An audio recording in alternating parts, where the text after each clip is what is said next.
Live on a Tuesday night, it's Utah Grizzlies hockey as the Grizz are at Cable Dahmer Arena to take on the Kansas City Mavericks in the only meeting this week between the clubs.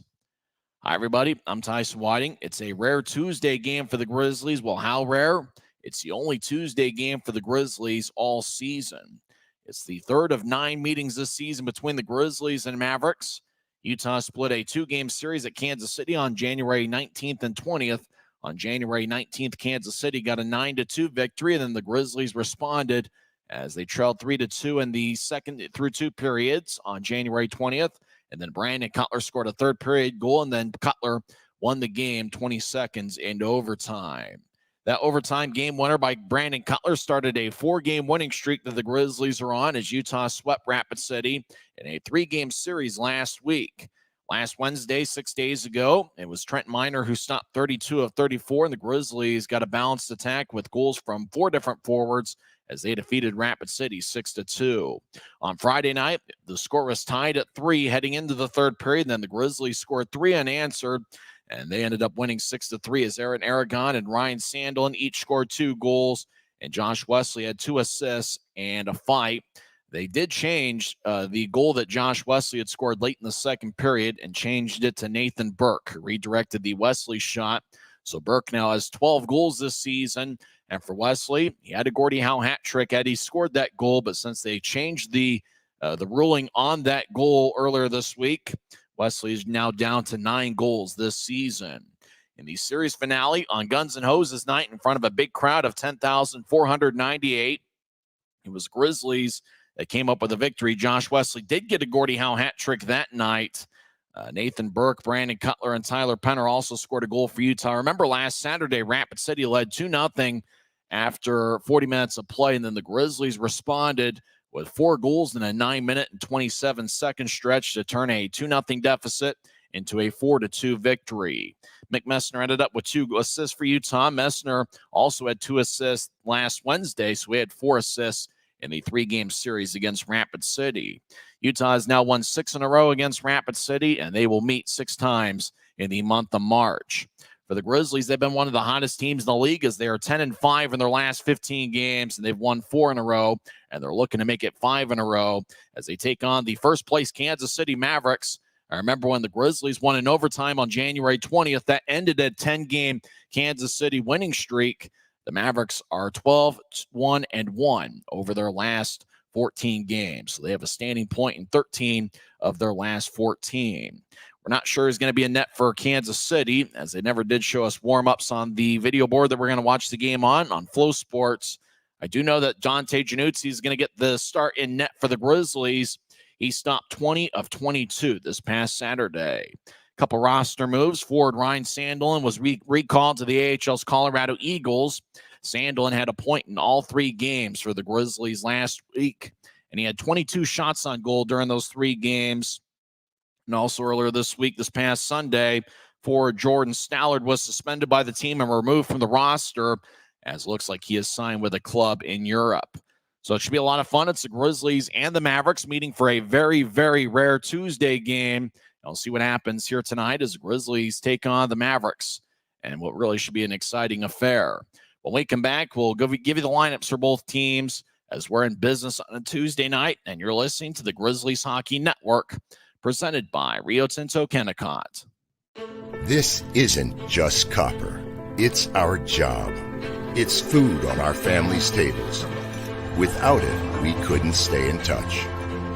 It's what keeps our homes warm and our lights on. It's the power behind the team and a greener, brighter future. This isn't just copper. It's a proud Utah and a strong America. At Black Bear Diner, you always get more. More choice, more amazing food, more value, from huge breakfasts to delicious lunches and hearty dinners. Black Bear Diner has more for you. So get more when you want it, the way you want it, and get it today. Good old-fashioned family food, Black Bear Diner. Black Bear Diner. Mavericks' new bean-to-cup machines always deliver a freshly ground cup of coffee on demand, so you can enjoy any of our premium roasts at their best, day or night, hot or iced. Enjoy a fresh cup today. It's the Grizzlies and Mavericks meeting for the third time this season. Grizzlies have had some outstanding crowds at Mavericks Center as of late as Utah begins a 4-game road trip. Don't forget that tonight's going to be the only time the Grizzlies will be in Kansas City this week. Utah will then, after tonight's game, travel to Tulsa, and they take on the Oilers on Friday and Saturday night at 6:05 and Sunday, February 4th at 3:05. Remember, the Grizzlies have 4 home games in the month of February. They take on the Idaho Steelheads for an AFCU Friday. That's going to be on February 9th. And then the following day, the Grizzlies will be in Boise for a Saturday night showdown at Idaho Central Arena. Jordan Martell's Wheeling Nailers come to town for a 3-game set. Friday, February 16th is going to be an AFCU Friday. February 17th is going to be a big night. And Monday, February 19th, is going to be a Smith's Family Night. It's also going to be Marvel Superhero Day. All that presented by Mountain Land Supply Company. And it's going to be a lot of fun. Remember, Monday, February 19th is going to be a 3 o'clock start. It's the Grizzlies and the Mavericks. We'll come back and give you the lineups for both teams. This is the Grizzlies Hockey Network. Smith's always gives you more ways to save on top of our lower-than-low prices. And when you download the Smith's app, you can enjoy over $500 in savings every week with digital coupons and earn fuel points to save up to $1 per gallon at the pump. With a Boost membership, you'll save even more with double fuel points and free delivery. Discover more ways to save big every day. Smith's, fresh. When you pay with the Nitro card at Maverick, you always save 10 cents or more on fuel every gallon, every day. And you could save a whole lot more thanks to Nitro Best Price. Pick up a Nitro card and upgrade your Adventure Club account today. Welcome back to the Grizzlies Hockey Network. It's the Grizzlies and the Mavericks meeting for a Tuesday night over at Cable Dahmer Arena. The Grizzlies have had some outstanding crowds. You think back to the last 8 home games. Beginning on December 23rd, the Grizzlies have averaged 7,161 fans per game over the last 8 home games, a combined crowd of 57,288. The last 2 home games have been outstanding for the Grizzlies. They had over 8,500 on Friday, January 26th. That's where the Grizzlies really put together an outstanding third-period performance, outscoring the Rush 3-0 to end up with a 6-3 victory. This past Saturday, on Guns N' Hoses night, a crowd of 10,498 saw the Grizzlies overcome a 2-0 deficit and scored 4 unanswered. Brandon Cutler was the Optum first goal of the game score as he picked up his team leading 17th of the year. 2 minutes later, Josh Wesley tied it up on a blast from the high slot after Mick Messner cleanly won a face-off. The game winner was scored by Tyler Penner as he found the back of the net from the left wing. And the time of that goal was 14:32 in. And then with exactly 2 minutes left in regulation, Nathan Burke got the insurance goal, which was his 12th of the season. And one scoring change from last Friday's game, they changed a goal that was scored by Josh Wesley late in the second period on Friday, and they changed it as Nathan Burke redirected it as Burke ended up with the goal. He now has 12 on the season, which ranks second on the club. Still don't have the lineups for both teams, but we do know the Grizzlies are going to be rolling with 17 skaters. For the first time all season, Cole Gallant will not be in the Grizzlies lineup as he's out with an upper body injury. He'll be replaced by Dakota Raby, who's back after missing 5 straight games. So the Grizzlies do get Raby back. Ryan Sandlin was called up to the AHL's Colorado Eagles. He'll essentially be replaced in the lineup by Dinya Kura, who will be in there, and he'll be one of 11 defensemen for the Grizzlies this evening. Since we don't have the starters, we do know that the top forward line is going to be Brandon Cutler, Brett Stapley, and Alex Bocage. And watch out for Bocage, who was really active in all 3 games in the series. In fact, in the 3 games he played for Utah last week, he had 1 goal, 3 assists, and 19 shots on goal. So he was very aggressive offensively, and we'll see him in there for Utah wearing number 26. Looks like we just got the starters, and it is going to be that 3-man unit of Cutler, Stapley, and Bocage. That's the starting forwards. We will also see Nathan Burke out there. He's got 12 goals this season, which ranks second on the club. Mick Messner is third on the team with 10 goals this year, and he'll be lined up next to the Michigan man, Dakota Raby, who's back after missing 5 straight games. He last played in Wichita on January 14th. He has 3 goals and 9 assists in 29 games. the forward line that really did a lot of damage in the Rapid City series, and really a forward line that's contributed mightily in the month of January. Aaron Aragon has 9 goals this season, 7 of them in a Grizzlies uniform. He had 2 goals this past Friday against Rapid City. He'll be wearing number 15. Of course, the Iron Man, Tyler Penner, is going to be in there, as this will be his 41st game this season. He's one of 3 Grizzlies players to have appeared in every game this season. This will be consecutive game number 185 in the regular season and 209 if you count the playoffs. Dylan Fitz has 5 goals in the month of January. He'll be in there. He's got 8 goals and 8 assists and a +3 rating. We'll also see Adam Berg, who's been outstanding as of late. Berg has a point in 6 of his last 8 games. So watch out for Adam Berg, and Dean Yakura will be in there as well. This will be Dean's 27th appearance this season. 6 defensemen for the Grizzlies. Once again, the starting forwards are Cutler, Stapley, and Bocage. Starting defensive pairing, Kyle Mayhew will be in there. Mayhew's a +4 this season. He was really a plus performer for the Grizzlies all weekend against Rapid City. He was a +4 this past Friday in the 6-3 victory. Josh Wesley did have a goal taken away from him that was changed to Nathan Burke from last Friday, but Wesley still has 9 goals and 11 assists in 31 games. He still picked up that Gordie Howe hat trick on Saturdays. The goal that they changed was the one he scored on Friday late in the second period. Wesley's a +2 this season. He's 6'3" and 201 pounds. The other defensemen we're expected to see tonight include Quinn Wickers, who's got a +5 rating this year. Wickers has 2 goals and 5 assists for Utah.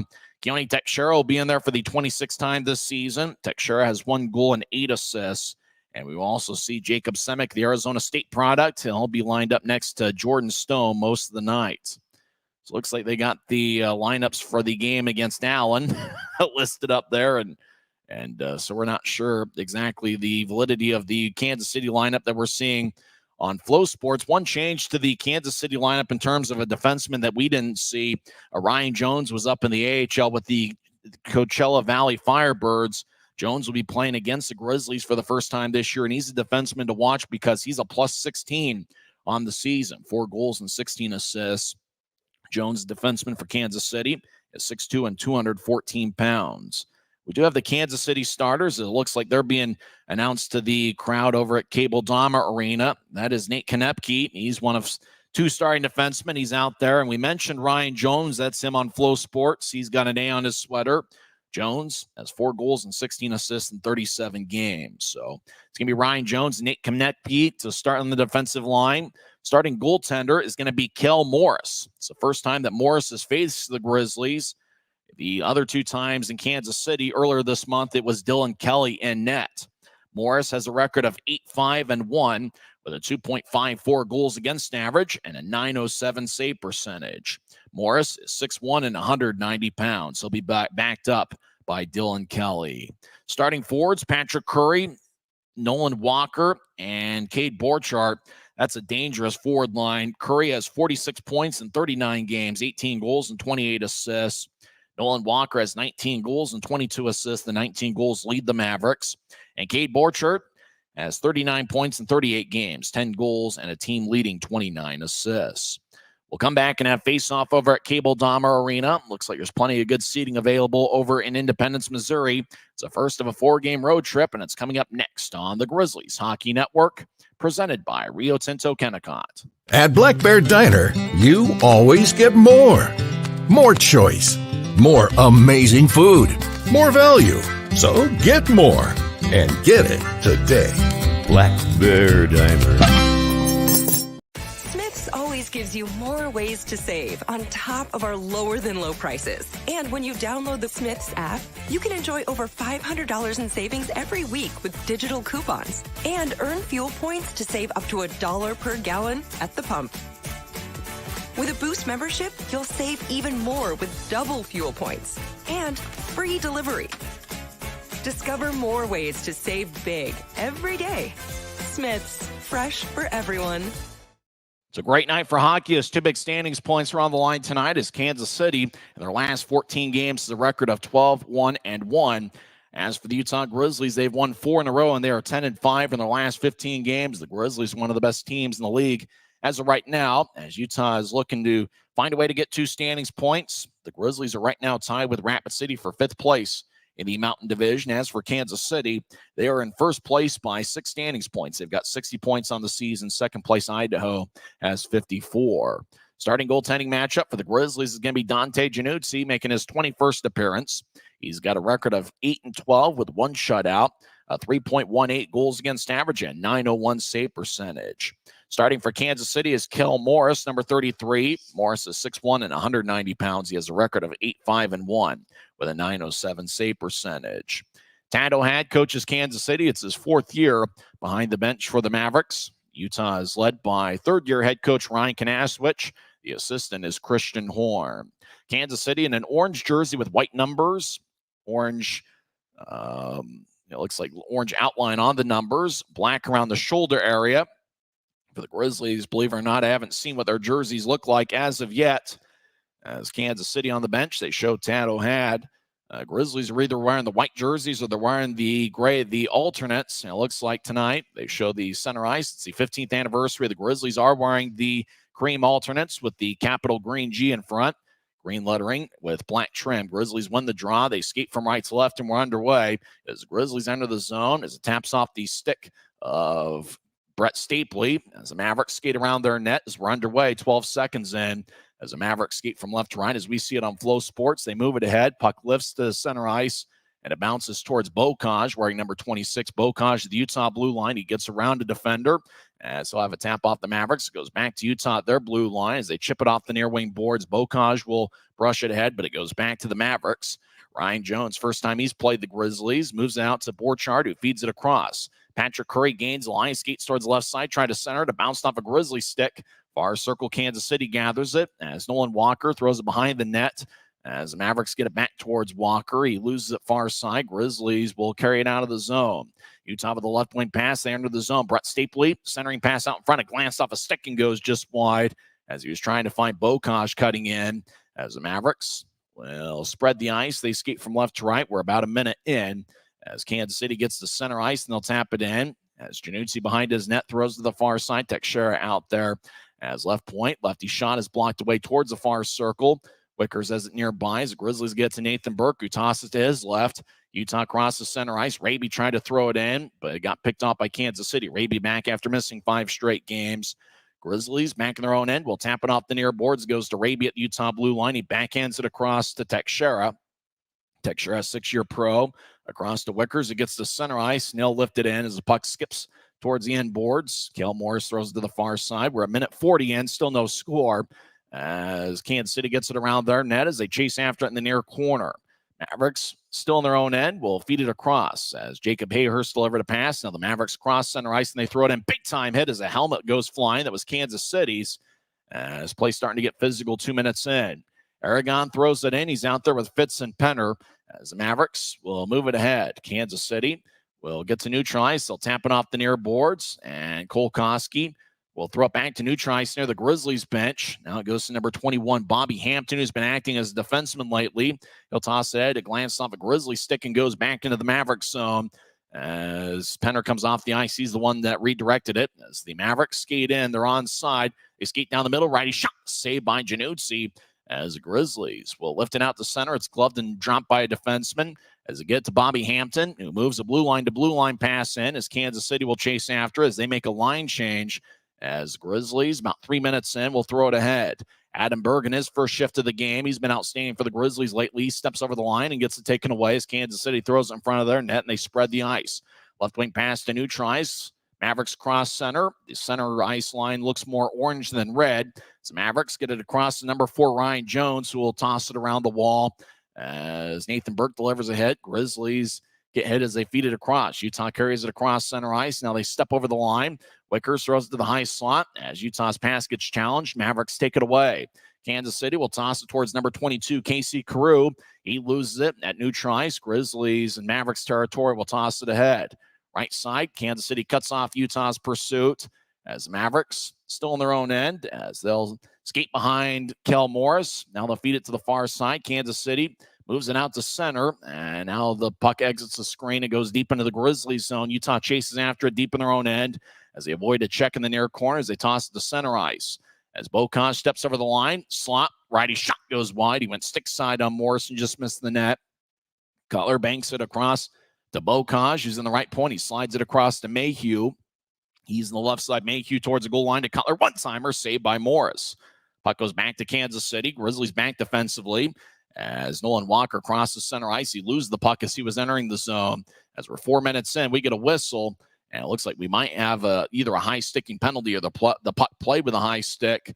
15:56 left in the first. Both teams have one shot.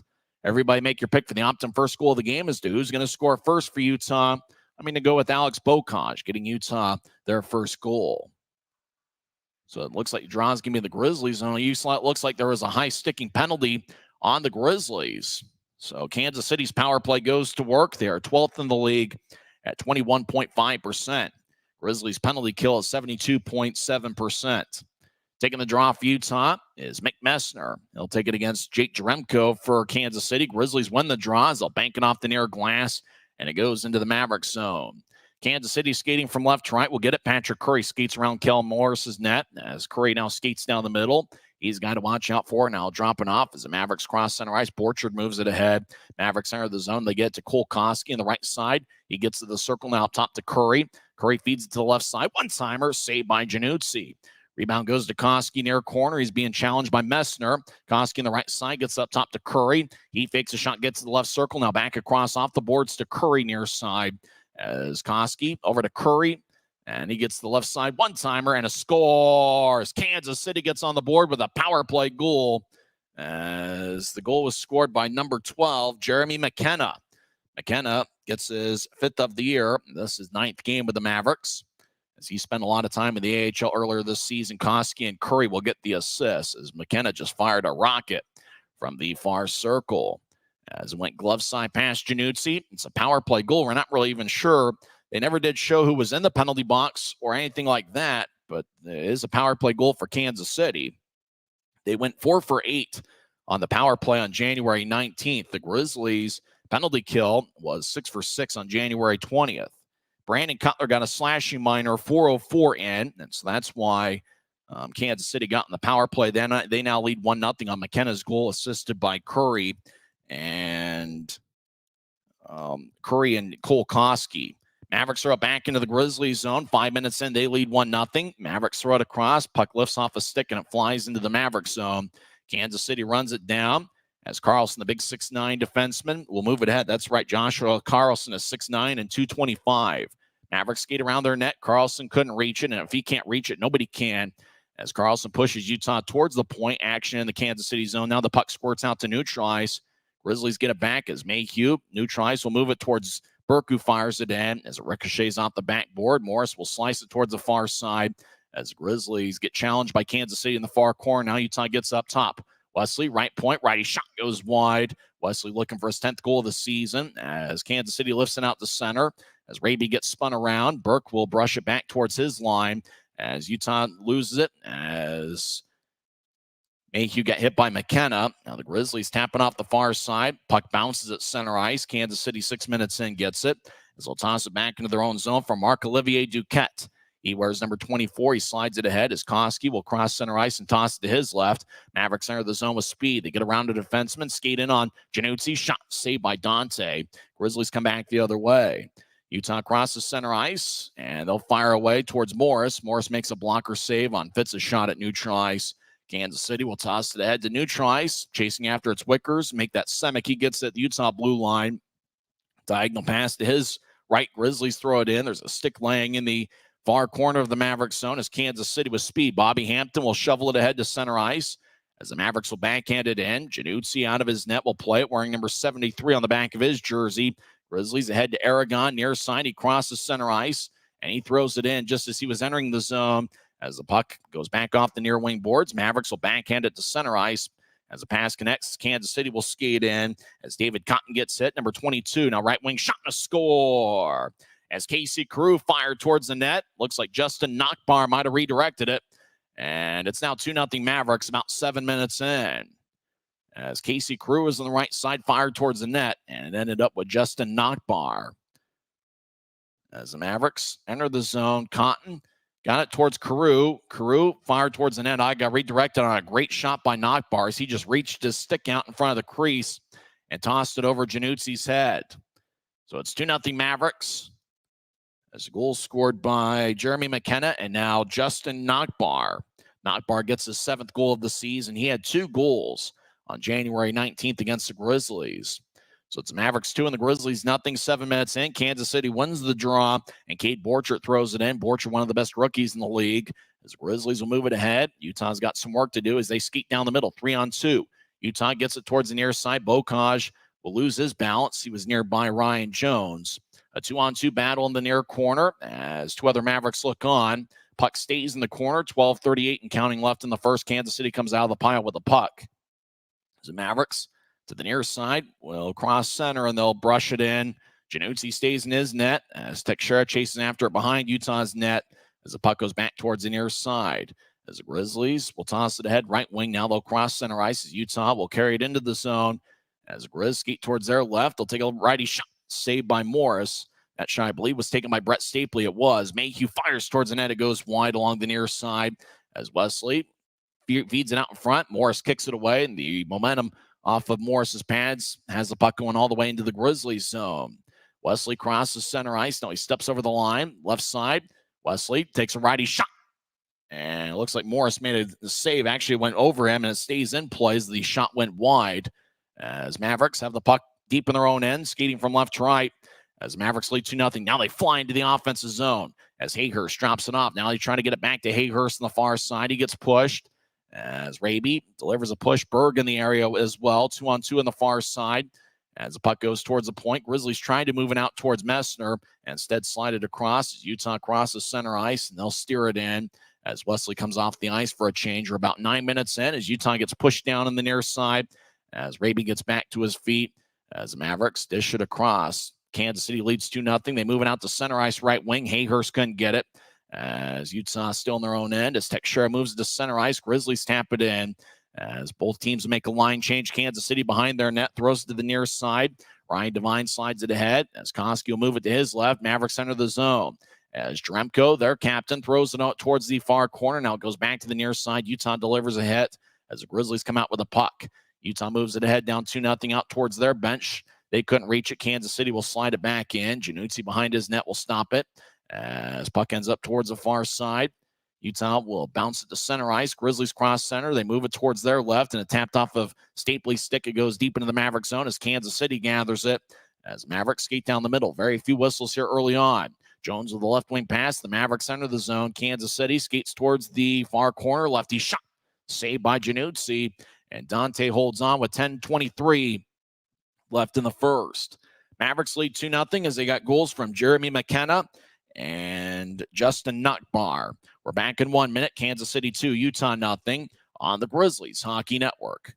Since 1939, America First has helped people start businesses, buy homes and cars, and achieve their financial goals. Today, our top priority is still the financial success of you and your family, which is why we're giving new members $100 when they sign up for a basic savings and checking account, and another $100 when they upgrade to premium checking and enroll in and use direct deposit. So head to AmericaFirst.com today and join the credit union that always puts its members first. Thanks to Les Schwab Tires, I'm a confident backseat driver, but Mom's a little stressed about spending. Remember, breathe in. Now watch your speed and breathe out. Good. Even though we're watching our wallets, Les Schwab is still watching out for our safety. So turn here. Help keep drivers and backseat drivers safe with Les Schwab tires. It's the Mavericks 2 and the Grizzlies 0. 10:23 left in the first period. Jeremy McKenna scored 4:45 in on a power play, and then Justin Nachbar added to the lead 2 minutes and 10 seconds later for Kansas City. Penner will take the draw against Casey Carew. Far circle, the Grizzlies zone. Utah wins it. As Grizz slide it to center ice, it's taken back by the Mavericks. We're in first place in the division. Carew, right circle, righty shot is blocked away by Utah as Grizzlies got active with their sticks. And blocking that shot was Semick as Grizzlies cross center ice but loses. Kansas City hustles after it in the far side of their own zone. Mavericks skate from left to right as we see it on Flow Sports. Your mind's eye see it on YouTube. Carew ranners from the far side. He tried to shovel it out in front. It's taken away by McKenna, who gets up top. Mavericks have a bounce off a stick and it exits the zone. as Kansas City will reset the offensive attack. Now Utah takes it away at center ice. They feed it towards the logo. Penner couldn't reach it as Kansas City's Casey Crew will move it ahead. Left circle, righty shot is blocked away. Grizzlies did a great job on the back check as puck goes to the left point. Carlson keeps it in. He'll fire towards the net. It goes wide as he tried to fire it over Januzzi's shoulder as Kansas City. High slot, lefty shot goes wide. That was taken by Marc-Olivier Duquette, who's a plus 19 this season. Now Duquette gets it back, left side. They'll skeet towards the circle. He feeds it to the far circle as the Mavericks will skeet towards the high slot. Kansas City gets it to Carlson, high slot. Lefty shot goes wide. It got redirected about 10 feet in front of Januzzi. As right side, Kansas City will skeet down the middle. Nolan Walker feeds to the right circle. One-timer is blocked away by Utah, who did a great job taking Kansas City's time and space away, and that was Mayhew. Kansas City feeds out in front. Januzzi gobbles it and holds on with 8:59 left in the first. As the Mavericks had the puck along the far goal line, centered it, but Januzzi was able to pick it off. 8:59 left in the first. It's the Mavericks 2 and the Grizzlies nothing on the Grizzlies Hockey Network. From commercial to recreational truck accessories, Mountain Land Truck Outfitters has got what you need. Flatbeds, spray and bed liners, lifts and leveling kits, wheels and tires. Mountain Land Truck Outfitters proudly uses a brand you know and trust. And with our experienced, knowledgeable, and friendly staff, your visit here will be informative and enjoyable. Stop into our convenient location in Provo at 265 South 100 West or call 801-225-4637 to get a quote for your fleet or individual truck.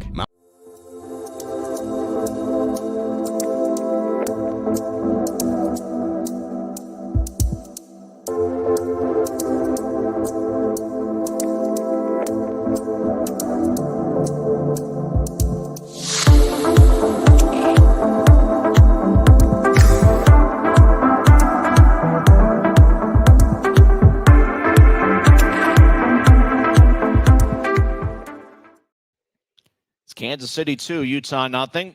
Mavericks have outshot the Grizzlies 8-2 here so far. Only meeting this week between the clubs. Grizzlies will return to Kansas City, I believe, later in February. Draw one by Utah as they skate from right to left. They're in their own zone. They'll carry it out to center ice. Mayhew will move it to Cutler, who enters the zone. He gets it back to the left side to Stapley. Up top to Mayhew. One-timer. And it looks like Morris is able to make the save as Kel Morris will give the puck to the linesman. Mayhew fired a blast from the left point, but it looks like Morris was able to make the save. Kyle Mayhew, the Grizzlies all-star representative, has 7 goals and 17 assists in 39 games this year. Stapley will take the face-off. He's out there with Bocage and Cutler as Grizzlies looking to get on the board here. Stapley wins the draw. Bocage fires towards the net. It goes wide. As Stapley behind the net gets taken away by Jacob Hayhurst, number 14. Mavericks will dish it out to center ice. 2-on-3 they enter. As the Mavericks will move it ahead, Mayhew gets a stick in the way as he gets tripped up and looks like the puck exited and then re-entered the zone. Offside of the Mavericks, and it looks like Kyle Mayhew's off to a pretty good start tonight as he's really been active offensively, and it looks like defensively on a couple of occasions he's been in the right place at the right time. Grizzlies now up to 4 shots. Kansas City has taken 8. David Cotton out there on the right wing with Bocage nearby. Stapley will take the draw against Hayhurst. Utah wins it as Bocage gets across center ice. He loses the puck. Kansas City didn't get much on a pass as it rolled right towards Cutler. Now Mayhew at neutral ice across to Cutler across the center ice right wing. Cutler steps over the line, fakes it behind his back, trying to fire towards the net. Blocked by David Cotton, who scored some big goals from Kansas City lately. As the Mavericks behind their net gets pushed by Stapley. Stapley, the former Montreal Canadian draft pick, but the Kansas City Mavericks will bounce it ahead. Now it goes to Stapley in the near circle. He's in the Mavericks zone. He'll drop it off for Mayhew, left point. As he'll tap it off the boards. As Bocage skates towards his right, he feeds to the right side for Cutler, who gets pushed towards the right point. Cutler gets to Wesley. Wesley along the far wing boards, trying to fire towards the net. It glanced off a Kansas City skate.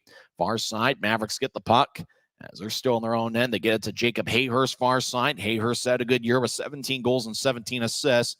Right wing pass connects as Jones stops on the point. Ryan Jones, first time he's faced the Grizzlies. He played some time in the AHL earlier this season. He'll toss it to the near corner.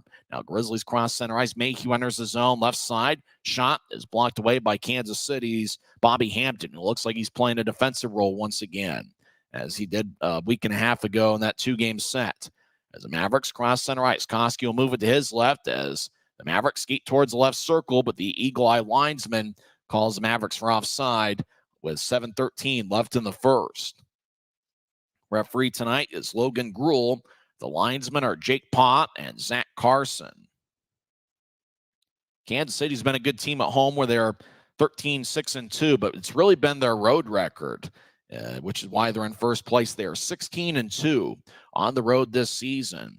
Messner will take the draw. It's won by Jake Jeremko, their captain, though, as Kansas City back in their own end, skating from left to right as they spread the ice. They get to Hampton, who is playing a defensive role tonight.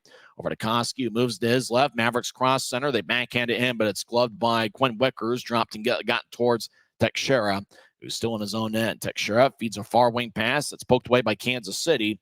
And it looks like it deflects out of play as Ryan Devine was trying to deflect it away from Dakota Raby. That's where the pass was intended to, near the Kansas City bench. So draws going to be neutralized. Both teams make a line change. Ryan Devine, number 25. He's a big defenseman for Kansas City at 6'5" and 240 pounds. Messner will take the draw. He's out there with Raby and Burke from left, Burke on the left wing and Raby to Messner's right. Mavericks win the draw. Looks like they won quite a few faceoffs here early on as Hampton gets it towards Carew, fires it in. Hayhurst chases after it. Teixeira cuts in front of him. Messner in the area in the far corner. 2-on-2 battle. Mavericks come out of the pile with the puck. They get to the left point. Kansas City lefty shot. It's blocked away in front of Januzzi. As the puck squirts towards the point, Mavericks keep it in. As Hampton skates over, Nolan Walker over to the near corner. He gets pushed as Walker skates towards the point. Grizzlies continue to push him. Hampton in the area as Hampton kind of pushed Walker towards the corner. Now Kansas City in the near corner as they spread the ice again in the attack zone. Hayhurst skated towards his left. Grizzlies poked it out to center as Grizzlies will fit in a line change as the Mavericks re-enter from the right side. As Carew moves it ahead, right wing, lefty shot is blocked away by Januzzi, and looks like the puck ended up out of play as looked like Nottbar was looking for a second of the game as Carew moved it ahead towards him, but Januzzi was able to make the stop with 6:03 left in the first. As Carew slid it to Nottbar behind the Grizzlies defense. It kicked off of Januzzi's pad and flew out of play. Sometimes the shots can be a little bit tough to spot, tracking the shots on these video feeds. Yakura will take the draw. He wins it as Grizzlies will toss it in. They chase after it. Skating from right to left. Kansas City's Carlson does a good job cutting off Utah's pursuit as the puck is behind Kansas City's net. 2-on-2. Yakura over there hacking away with Carlson. Yakura comes out of the pile with the puck. He feeds it towards the corner. And he tried to get up top, but it just didn't filter past a few sticks. Kansas City will skate towards the right circle. And now they skate in, backhand shot, saved by Januzzi. As the puck towards the far side in the Grizzlies zone, as Utah gets on two knees, as Grizzlies slide it to center ice, but it goes back to the Mavericks who skate back in. Kansas City towards the right circle. As they try to get around Mayhew and feather it out in front. Pass goes wide. Now it's in the far side. Kansas City, left wing, tries to fire it in. It's blocked away by Utah as the Grizzlies race towards center ice. Berg crosses center, and he'll saucer it in. Fitz chasing after it. Morris behind his net will backhand it to the near corner with about 5 minutes left in the first. Kansas City leads 2-0. The Mavericks have outshot the Grizzlies 9-4. Kansas City slides it ahead as the Mavericks will get to center ice and they'll pitch it off the far wing boards as they chase after it. Grizzlies in the area. David Cotton couldn't get there, though, as he was the one that dumped it in. Now Carew trying to get towards Cotton. It glances off a stick and goes towards the point. Carlson around the wall as Kansas City gets pushed by Messner. Now the Mavericks skate towards the left point. Now they veer off to the right. They drop it off to the high slot. Righty shot gets kicked away as the Mavericks skate towards the far circle. Kansas City gets it back up top as it goes to Jeremy McKenna. He feeds it across right side. Lefty shot. Blocker saved by Januzzi. Rebound goes to Utah. Grizz tap it to the left side as the Grizz gains center ice and Penner throws it in. Grizzlies make a full line change with 4:17 and counting left in the first. The Mavericks lead 2-0. They've outshot the Grizzlies 10-4. Kansas City gets to the near side, and now they carry it to neutralize. Jeremko will move it across as the Mavericks cross center ice down the middle. Now they'll chip it in. Grizzlies chase after it. Josh Wesley gets it and skates around Januzzi's net. Wesley, the Grizzlies captain, will saucer it to center ice. Grizzlies gather it and fire it towards Morris. Morris raises his left arm as the Mavericks will gather it. 3:54 left in the first. And it looks like there's a timeout on the ice. We'll take one as well. It's 2-0 Mavericks on the Grizzlies Hockey Network. At Black Bear Diner, you always get more. More choice, more amazing food, more value. From huge breakfasts to delicious lunches and hearty dinners, Black Bear Diner has more for you. So get more when you want it, the way you want it, and get it today. Good old-fashioned family food, Black Bear Diner. Black Bear Diner.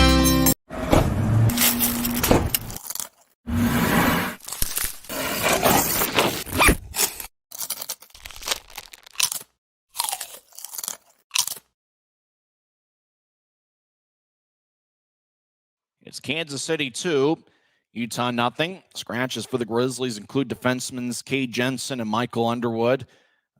J.C. Campagna, Cole Gallant, and Cody Cron are also scratches. And Gallant is a notable one because it's the first game he has missed all season.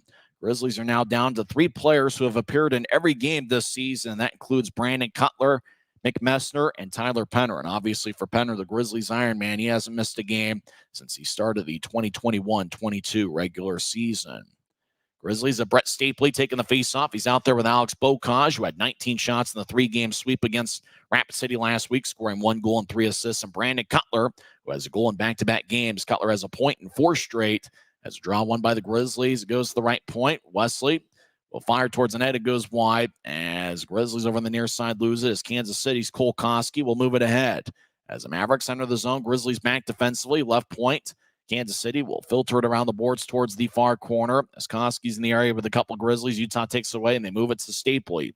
Right side, Stapley will throw it in and chase after it. Kansas City gathers the puck as they'll skate around Morris's net and chip it to the far side. As the Mavericks wearing a black jersey with a little bit of orange mixed in and white numbers and white lettering. As the Mavericks will chip it in front of their net as Carlson will outlet it to center ice. Jake Jaremko, their captain, will toss it to his blue line. Now the Mavericks cross center ice. And firing in it is Bradley Schoenbart, who's got 5 goals, 9 assists in 24 games. Deep in the Grizzlies zone, Utah has it as Wesley stations himself behind Januzzi's net and feeds to the far side for Mayhew with 3 minutes left in the first. Puck goes back to Utah, their blue line. As Wesley gets pushed, he'll move it to Mayhew near the Grizzlies bench. He gets it to center ice, and it goes back to Kansas. Well, it looks like the puck ended up going out of play. And now we get some pushing and shoving near the Grizzlies bench. As Josh Wesley and Justin Nockbar having some words. Nockbar is that physical type of player. Looks like he's sporting a policeman-style mustache.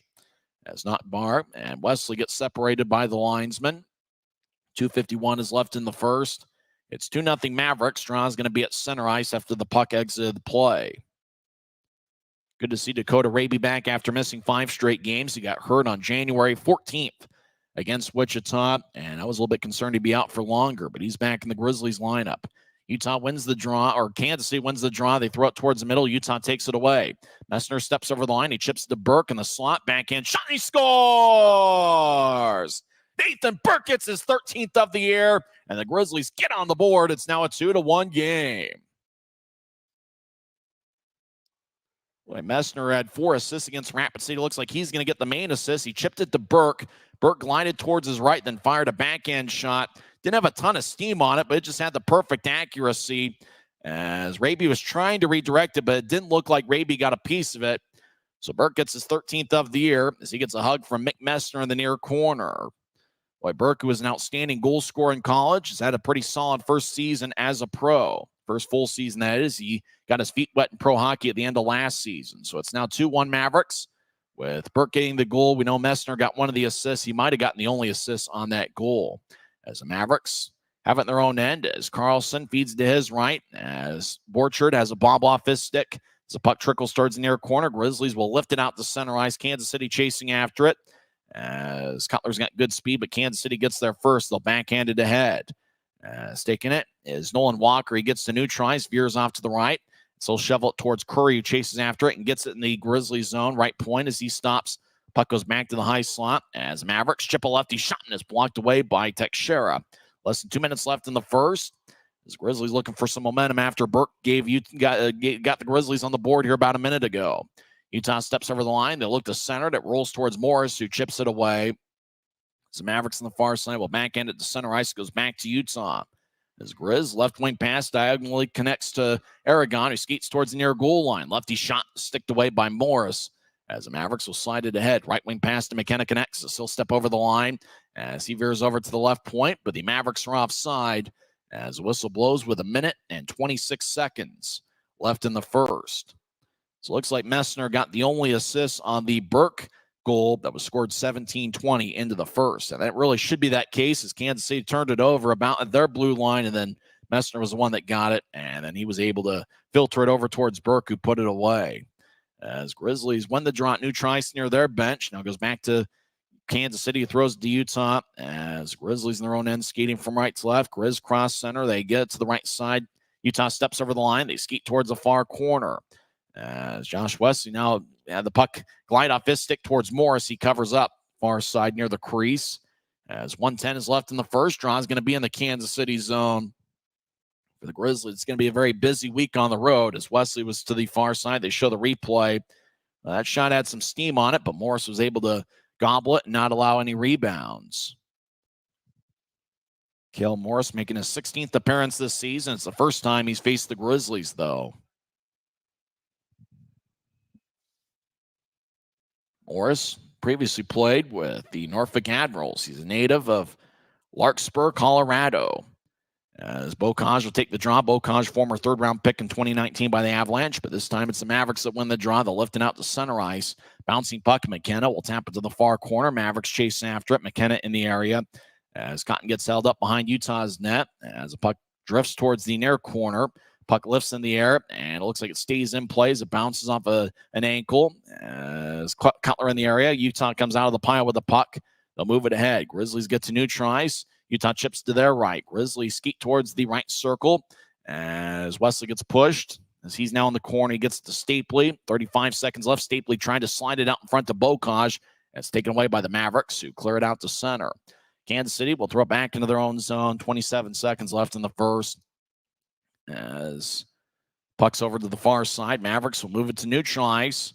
Kansas City now skeets back to their own end and veers off to the right. Left wing pass to Dremko connects. He'll slide it in. As Januzzi behind his net will chip it towards Mayhew. He lets it go past him towards the near wing boards. 8 seconds left as Kansas City takes it away from Cutler. They'll tap it off the back boards and skate around Januzzi's net. Now the Mavericks to the far side skate towards the point. They fire towards the net, but time runs out. So the Mavericks lead 2-1. As they got early first period goals by Jeremy McKenna, who scored on the power play. And then a couple minutes later, Justin Nockbar made it 2-0. But the Grizzlies responded as Nathan Burke scored 17-20 into the first. A little bit less than 3 minutes left in the period, firing a backhand shot for his 13th of the year, with Mick Messner getting his 12th assist. Messner now has 5 assists in his last 4 games. So through one period, it's Kansas City 2 and Utah 1. We'll come back and recap the first 20 minutes of play and go over some scores and stories from around the world of sports. It's the Mavericks 2 and the Grizzlies 0. We're back after this on the Grizzlies Hockey Network. This isn't just copper. It's our job. It's food on our family's tables. Without it, we couldn't stay in touch. It's what keeps our homes warm and our lights on. It's the power behind the team and a greener, brighter future. This isn't just copper. It's a proud Utah and a strong America. Smith's always gives you more ways to save on top of our lower than low prices. And when you download the Smith's app, you can enjoy over $500 in savings every week with digital coupons and earn fuel points to save up to $1 per gallon at the pump. With a Boost membership, you'll save even more with double fuel points and free delivery. Discover more ways to save big every day. Smith's, fresh for every. Since 1939, America First has helped people start businesses, buy homes and cars, and achieve their financial goals. Today, our top priority is still the financial success of you and your family, which is why we're giving new members $100 when they sign up for a basic savings and checking account, and another $100 when they upgrade to premium checking and enroll in and use direct deposit. So head to AmericaFirst.com today and join the credit union that always puts its members first. Maverick's new bean-to-cup machines always deliver a freshly ground cup of coffee on demand, so you can enjoy any of our premium roasts at their best, day or night, hot or iced. Enjoy a fresh cup today. Welcome back to Grizzlies Hockey. I'm Tyson Whiting. Kansas City leads Utah 2-1 in the third season meeting between the clubs. Kansas City won 9-2 on January 19th. The Grizzlies responded the following night, winning 4-3 in overtime. Well, Kansas City got in a power play after Brandon Cutler got a slashing minor, 4:04 into the first period. So that was the only power play by either club in the first period. Kansas City got it, and they scored 41 seconds into the power play as Patrick Curry and Cole Koski got the assist. Curry got the main assist as he was standing in the slot and fed it to his left for Jeremy McKenna, who fired a one-timer past Januzzi. Kansas City is 12th in the league on the power play, and they get their fifth power play goal against the Grizzlies this season, 4:45 in to take a 1-0 lead. 2 minutes and 10 seconds later, the Mavericks extended the lead to 2-0 as Casey Crew just moved it ahead towards Knockbar. Looked like Crew actually took the shot along the near wall towards the net, and it just tapped off a Knockbar stick as Knockbar was reaching for it out in front, and it just tapped off his stick and flew into the back of the net. For Knockbar, it's his 7th goal of the season. Casey Carew and David Cotton got the assist. Time of goal, 6:55 in. Grizzlies got on the board as right off a draw, Kansas City turned it over at their blue line. Mick Messner skated down the middle, just kind of slid a little bit towards his right, then got it to Burke. Burke also went a little bit towards his right, then fired a crafty backhand shot that really didn't have a ton of steam on it, but it was just placed in the perfect spot. And it's possible Kel Morris just didn't have good vision on it as it trickled past the goal line, and that got Utah on the board. Nathan Burke is the answer to the Optum first goal of the game contest as he gets his 13th of the year. Messner obviously with an assist. He had 2 assists, did Messner this past Wednesday in the series opener against Rapid City on January 24th. And then Messner had another 2 assists this past Saturday on Guns N' Hoses night in Utah's comeback 4-2 victory. So it's the Mavericks 2 and the Grizzlies 1. But if you think about how the way the Grizzlies have played in the third periods over the last 4 games, for Utah here in the second period, really the directive is to try to find a way to stay in this game and make it a 20-minute battle in the third period, because in the last 4 games, the Grizzlies have outscored opponents 9-0 in the third period. And that really started with that Saturday night in Kansas City, where the Grizzlies trailed 3-2 entering the third period, and then Brandon Cutler scored from the right wing with about 5 minutes into the third period. And then Januzzi was outstanding later on in that period. Kansas City had 2 5-on-3 power plays that they couldn't connect on. And then they got to overtime where Cutler scored 20 seconds into OT. And, you think about against Rapid City, all 3 games could have gone either way, but the Grizzlies put together outstanding third period performances. So for Utah, if they can just find a way to hang strong, hang in the game going into the third period, they look like lately they've done a good job at really securing games, and they've done a really good job in a couple of occasions when they've been behind. They've done a good job coming back from either 1 or 2 goal deficits. So obviously Utah down by 1 right now, but we still got 40 minutes of hockey. And who knows? Who really knows what's going to happen? Kansas City, though, we talk about how Utah has been a hot team. Like Kansas City, in their last 14 games, has a record of 12-1-1. So it's a matchup of 2 of the best teams in the Mountain Division, squaring off at Cable Dahmer Arena in front of a partial sellout on a Tuesday night. It's actually the 4th Tuesday game for the Mavericks this season. They are 2-1 on Tuesdays. I know it feels like a very odd day of the week for Utah to be playing. And if it feels that way to you, that's because it is.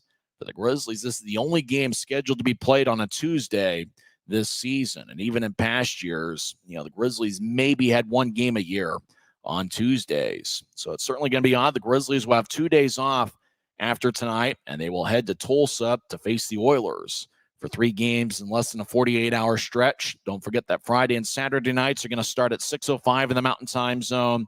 Sunday will be at 3 p.m. And obviously, you can watch every game on Flow Sports, your home for Grizzlies hockey visually, and the audio coverage on the Grizzlies YouTube channel. Kansas City outshot Utah 10-7 in the period, but remember, at one point, it was 8-2 Kansas City in the shot count, and the Mavericks at one point also had a 10-4 edge. So the Grizzlies took the final 3 shots of the first period, and they were led by Brett Stapley, who had 2 shots, and then 5 other Grizzlies had 1, including Nathan Burke's goal that he scored 17-20 into the first. So 2 shots for Stapley, 1 for Burke. Mick Messner, Josh Wesley, Kyle Mayhew and Brandon Cutler also had shots for the Grizzlies. For Kansas City, they were led by Jeremy McKenna, who had 3 shots in the first period. Bradley Schoenbart and Cade Borchard had 2 shots, and then 3 others had 1 shot, including Ryan Jones, Marc-Olivier Duquette, and Justin Nockbar, with Nockbar's 1 shot finding the back of the net. Dante Januzzi saved 8 of 10 in the first period. For Kansas City, Kel Morris stopped 6 of 7. It's the only game in the league this week, tonight, as obviously the Grizzlies will do battle later on this week. For the Kansas City Mavericks, after tonight, they will be at Wichita. In fact, they've got 3 games against Wichita this weekend. But it's interesting, there's going to be a different site for each of the games. February 2nd, which is going to be Friday, Kansas City is at Wichita. And then they shift the scene over to Kansas City to play Saturday, February 3rd. And then if it makes sense, well, why not just go back to Intrust Bank Arena and play Sunday, February 4th? So they got 3 games against Wichita. Friday and Saturday will be in Wichita, and Saturday will be in Kansas City. That doesn't make much sense to me at all, knowing that on all 3 games, the equipment managers are going to have their work cut out for them, packing up and then traveling to another city. So that really doesn't make much sense for Kansas City, but they'll take on Wichita 3 times this weekend. I guess, the bus travel, probably doesn't take too much of a drive to get from Wichita to Kansas City, but still, that'd be a little bit inconvenient for both teams. Well, when we come back, we'll go over some scores from around the world of sports. First intermission over at Cable Dahmer Arena, which is a car dealership over in the Kansas City area.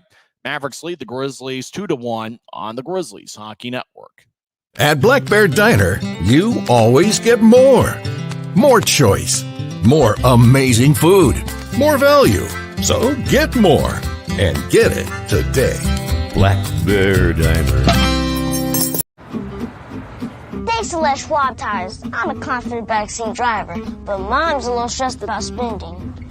Remember, breathe in. Now watch your speed and breathe out. Good. Even though we're watching our wallets, Les Schwab is still watching out for our safety. So turn here. Help keep drivers and backseat drivers safe with Les Schwab tires. From commercial to recreational truck accessories, Mountain Land Truck Outfitters has got what you need. Flatbeds, spray and bed liners, lifts and leveling kits, wheels and tires. Mountain Land Truck Outfitters proudly uses a brand you know and trust. And with our experienced, knowledgeable, and friendly staff, your visit here will be informative and enjoyable. Stop into our convenient location in Provo at 265 South 100 West or call 801-225-4637 to get a quote for your fleet or individual truck.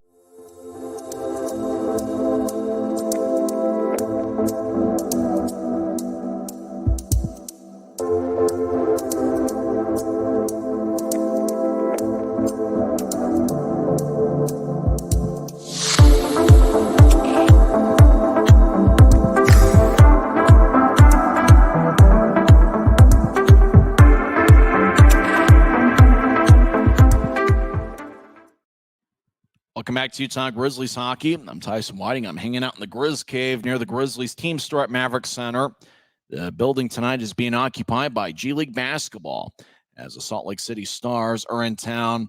I think Monster Jam is actually going to be at Mavericks Center this weekend, so that should be a lot of fun.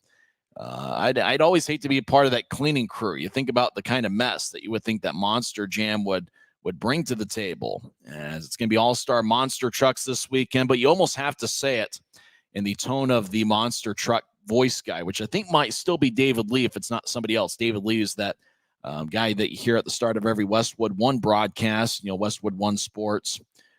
As All-Star Monster Jam comes to Mavericks Center this Friday. Doors open at 5:30 and action begins at 7:30. Then 2 sessions on Saturday, February 3rd. Doors open at 11 and we'll start the action at 1. And then later tonight, All-Star Monster Jams at 7:30. You have to say it like that. All-Star Monster Jam is going to be at Mavericks Center this weekend. And then the Stars, the G League team, the SLC Stars, will host Santa Cruz, the Santa Cruz Warriors, the G League affiliate of the Golden State Warriors, on February 7th And then remember, the Grizzlies' next home game is going to be 9 days from now, February 9th. The Grizzlies will take on the Idaho Steelheads for a 7-10 start. 2 games in the NHL tonight. First intermission, no score between Columbus and St. Louis. And later on tonight at 8:30, the Kansas City Mavericks NHL affiliate, the Seattle Kraken, are on the road. They take on the San Jose Sharks. That game's going to start at 8:30. NBA action, 5 games. A couple of them are at the half. Celtics lead the Pacers 81-66. That game is at halftime. Early third quarter, Atlanta leads the Lakers 73-56. Early third quarter, the Knicks lead the Jazz 59-55. Late second quarter, Bulls lead the Raptors 50-41. And at 8 o'clock, the 76ers take on the Golden State Warriors. 76ers will be in the Salt Lake Valley on Thursday night, the game I'm going to. That should be a lot of fun. In college basketball, at 7 o'clock, the 17th-ranked Utah State Aggies will take on San Jose State. Utah State is a 13-point favorite. They are 18-2 this season. Some stats they show on Flow Sports in the first period. There wasn't a whole lot there. There wasn't many penalties. There was a really good flow to it. Utah did have the one penalty that Brandon Cutler took 4 minutes in, and Kansas City responded with a power play goal that was scored by McKenna, and that was 4:45 into the first. And then 2 minutes and 10 seconds later, the Mavericks extended the lead to 2-0 with Justin Nockbar scoring, with Carew and Cotton getting the assist. And the Grizzlies answer with Nathan Burke. His goal came 17:20 into the first, with Mick Messner getting his 12th assist of the season. There were very few whistles in the game, and the game had a really good pace to it. You wouldn't say it was really a filling out process since these teams met, just a week and a half ago. But for the Grizzlies, as we mentioned, because they've been such a good third period club as of late, Utah just going to have to find a way to hang in there. And you're going to have to find a way to kind of match that balance between playing hard and playing physical, and yet trying to find a way to stay out of the penalty box, as Kansas City is one of the better power play units in the league. So we'll have third period action here shortly as Kansas City leads 2-1. We'll skate 5-on-5 when we come back, and we'll have second period action in about a minute on the Grizzlies Hockey Network. At Black Bear Diner, you always get more. More choice. More amazing food. More value. So get more.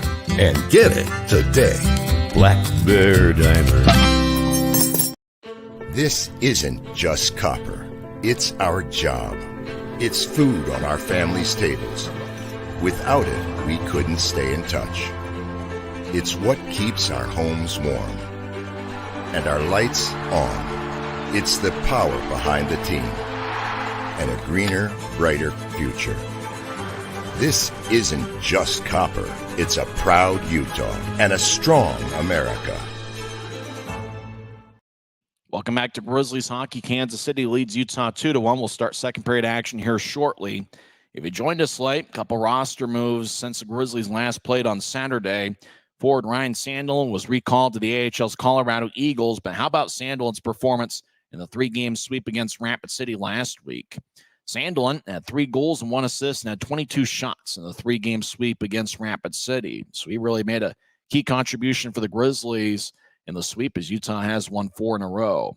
And forward Jordan Stallard was suspended by the team and removed from the roster, which usually in this league means that he had signed a contract with a team in Europe or somewhere overseas. For Stallard, that might be the case. He played in 2 games with the Grizzlies, and Kansas City fans actually know Stallard as he played in 5 games with the Mavericks. He was released a couple weeks ago, and then the Grizzlies signed him. I think that if I remember right, the 2 games that Stallard played with the Grizzlies were against his former team, the Kansas City Mavericks, and that 2-game set on January 19th and 20th. So it looks like we'll start the second period here shortly, as they've shown the graphic for a couple minutes there on Flow Sports. Hopefully my screen didn't freeze. We could be halfway through the period for all I know. As looks like they're going to commercial on Flow Sports. And we'll come back and have second period action as Kansas City leads Utah 2-1 on the Grizzlies Hockey Network. Smith's always gives you more ways to save on top of our lower than low prices. And when you download the Smith's app, you can enjoy over $500 in savings every week with digital coupons and earn fuel points to save up to $1 per gallon at the pump. With a Boost membership, you'll save even more with double fuel points and free delivery. Discover more ways to save big every day. Smith's, fresh for everyone.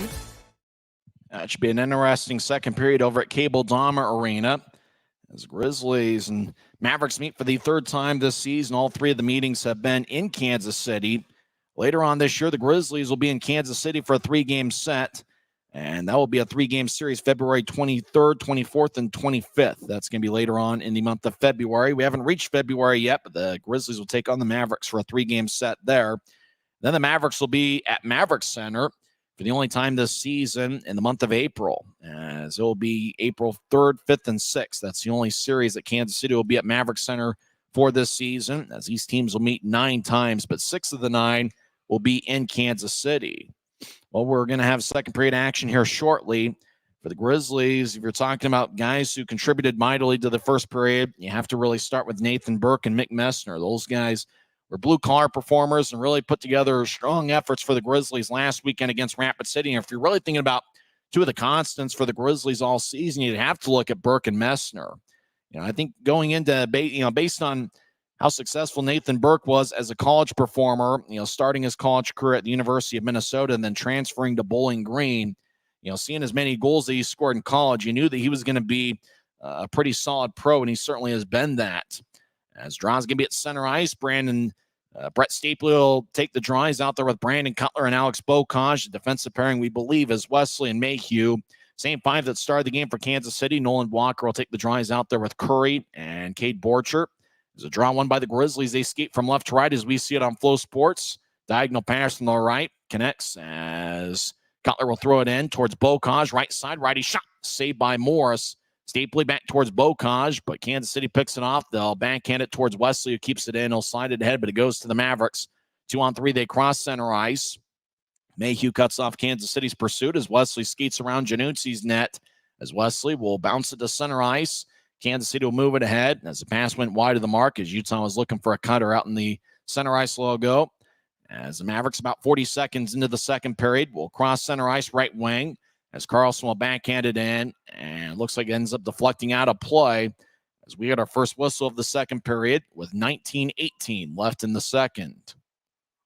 Grizzlies already have one shot here in the second period that was taken by Bocage as Utah is up to 8 shots. Kansas City has 10, but they haven't taken one here so far on Janucci in the second period. Messner will take the drives out there with Burke and Raby as Jake Jeremko will take it for Kansas City. He's their captain. As everybody looking towards the Grizzlies net. As Nathan Burke out there, the Grizzlies goal scorer wearing number 24. As Keone Teixeira and Quinn Wickers talking things over, they're working on the net behind Janucci. It looks like the spot where he put the water bottle looked like it was out of place a little bit. And so one of the linesmen, and that is Jake Paw, is working on the net there that Janucci is defending in the second period. So looks like they've made their repairs. Referee tonight is Logan Gruhl. Linesmen are Jake Paw and Zach Carson. Drop neutralized far side near the Mavericks bench. As linesman drops the puck, it's won by Utah. As Wickers gets it to Teixeira. Teixeira wearing number 74, 6-year pro. He crosses center ice down the middle. He fires towards Morris, who makes a save and drops it to keep play alive. Puck towards the near side. Now it goes back to the Grizzlies to get it towards Burke on the right side. He slices it across, nobody home. Utah chases after it in the far corner as they get held up by Marc-Olivier Duquette. Now the puck squirts towards the end boards. Burke trailing by. Now Burke gets it. Backhand shot. Goes wide. I think Morris might have gotten a piece of it. As Burke delivers a shot on Carlson, who keeps the puck and skates around the net. That was actually Messner that delivered the hit on Carlson. Mavericks out to center ice. They cross the center red, which looks a little bit more orange there in Kansas City. Orange, their main color. Mavericks deep in the attack zone as the puck squirts towards the far side. Dakota Raby tried to push it ahead, and Kansas City keeps it in right side. Now they feed it to the far corner as the Mavericks spread the ice in the attack zone. They're to the far side as they chip it to the corner again. Teixeira trips up a Maverick, no call. Now Teixeira trips him up again, no call. As Teixeira tried to brush it ahead, Kansas City's David Cotton has to go past him. Penner will backhand it out to center ice, but it goes back to the Mavericks, who chip it off the near wing boards. And dumping in from center ice is Ryan Devine, the big 6'5", 240-pound defenseman. Puck goes to the far side. Mavericks keep it in the zone as Kansas City gets up top to Hayhurst. He's to the right side. He gets around Penner. Hayhurst gets poked away by Burke. Now right side, righty shot. Saved by Januzzi. Left side shot is blocked away. Devine didn't get much on it. Teixeira might have gotten a piece of it. Mavericks trying to feed it out in front, and it bounces off of Penner's stick. Penner throws to the far side for Burke, who gets pushed by Cotton as Cotton tries to hack it away from Burke. 2-on-2 battle in the far corner. 2.5 minutes into the second period. Mavericks still lead 2-1 as Burke gets pushed by Cotton again, but Burke's able to slide it across the Teixeira, gets it to Penner, who taps off the near boards. Penner chases after it. Devine cuts him off. As now the battle deep in the Maverick zone, near corner, 2-on-2. It goes to Kansas City, who gets held up once again. Aragon gets the puck. He dances around on the right side, over to Fitz, right side shot. A save by Morris, as Aragon got to Fitz, who was all alone in the right circle, but Morris made a glove save with 17-16 left in the second. A good job and good hustle by Aaron Aragon.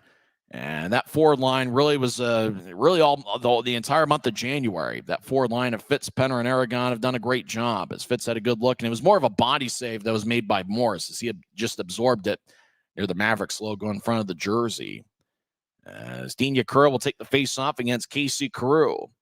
Carew is one of Kansas City's more active forwards in the first period. Carew sporting a beard, Yakura sporting a goatee. Draw one by Kansas City, near side. They'll backhand it over as Yakura battling to keep it in. Now the Mavericks get around Yakura. Kansas City steps over the line. Not bar, already one goal tonight. Left side, lefty shot, saved by Januzzi. Rebound goes to Mayhew, who will carry it out of the zone. As Mayhew will drag it to center ice, and he'll fire it in off the backboards. Morris out of his net. Will toss to the near side as the puck bounced to Wesley. Right point, righty shot. And it was more of him rolling along the boards than a shot. It kind of had a shot motion. Kansas City gets it. They'll throw it to center ice 3.5 minutes into the second. As the Mavericks will lift it to the right corner. It skips off the ice and ricochets off the boards on one hop. As Mayhew will direct it across. Utah gets tripped up. Oh, there should be a penalty. Kansas City gets it. None was called. As Mavericks left side will whip it around the boards. Puck bounces off a Maverick stick. Grizzlies will filter it out to center. Mavericks get it back. They get it to Carlson, the big 6'9" defenseman. He'll lift it in as the puck skips off the ice towards the far corner of the Grizzlies zone. Utah skating from left to right. Kansas City takes it away. High slot. Lefty shot is blocked away by Januzzi. Rebound goes to Utah. Grizz getting out towards Stapley along the near boards. He gets to center ice, and he'll backhand it in. It goes past Cutler, who couldn't reach it. As Carlson gets pushed towards the near corner by Cutler. As the glass sways back and forth. As near side. Puck goes to Walker, who backhands it ahead. Kansas City splits the Grizzlies defense. Righty shot, saved by Januzzi. And now the Mavericks, the guy who took the shot, gets pushed in the near corner. As Grizzlies come out of the pile with the puck, the guy that took that shot, we believe, is Cade Borcher, number 28.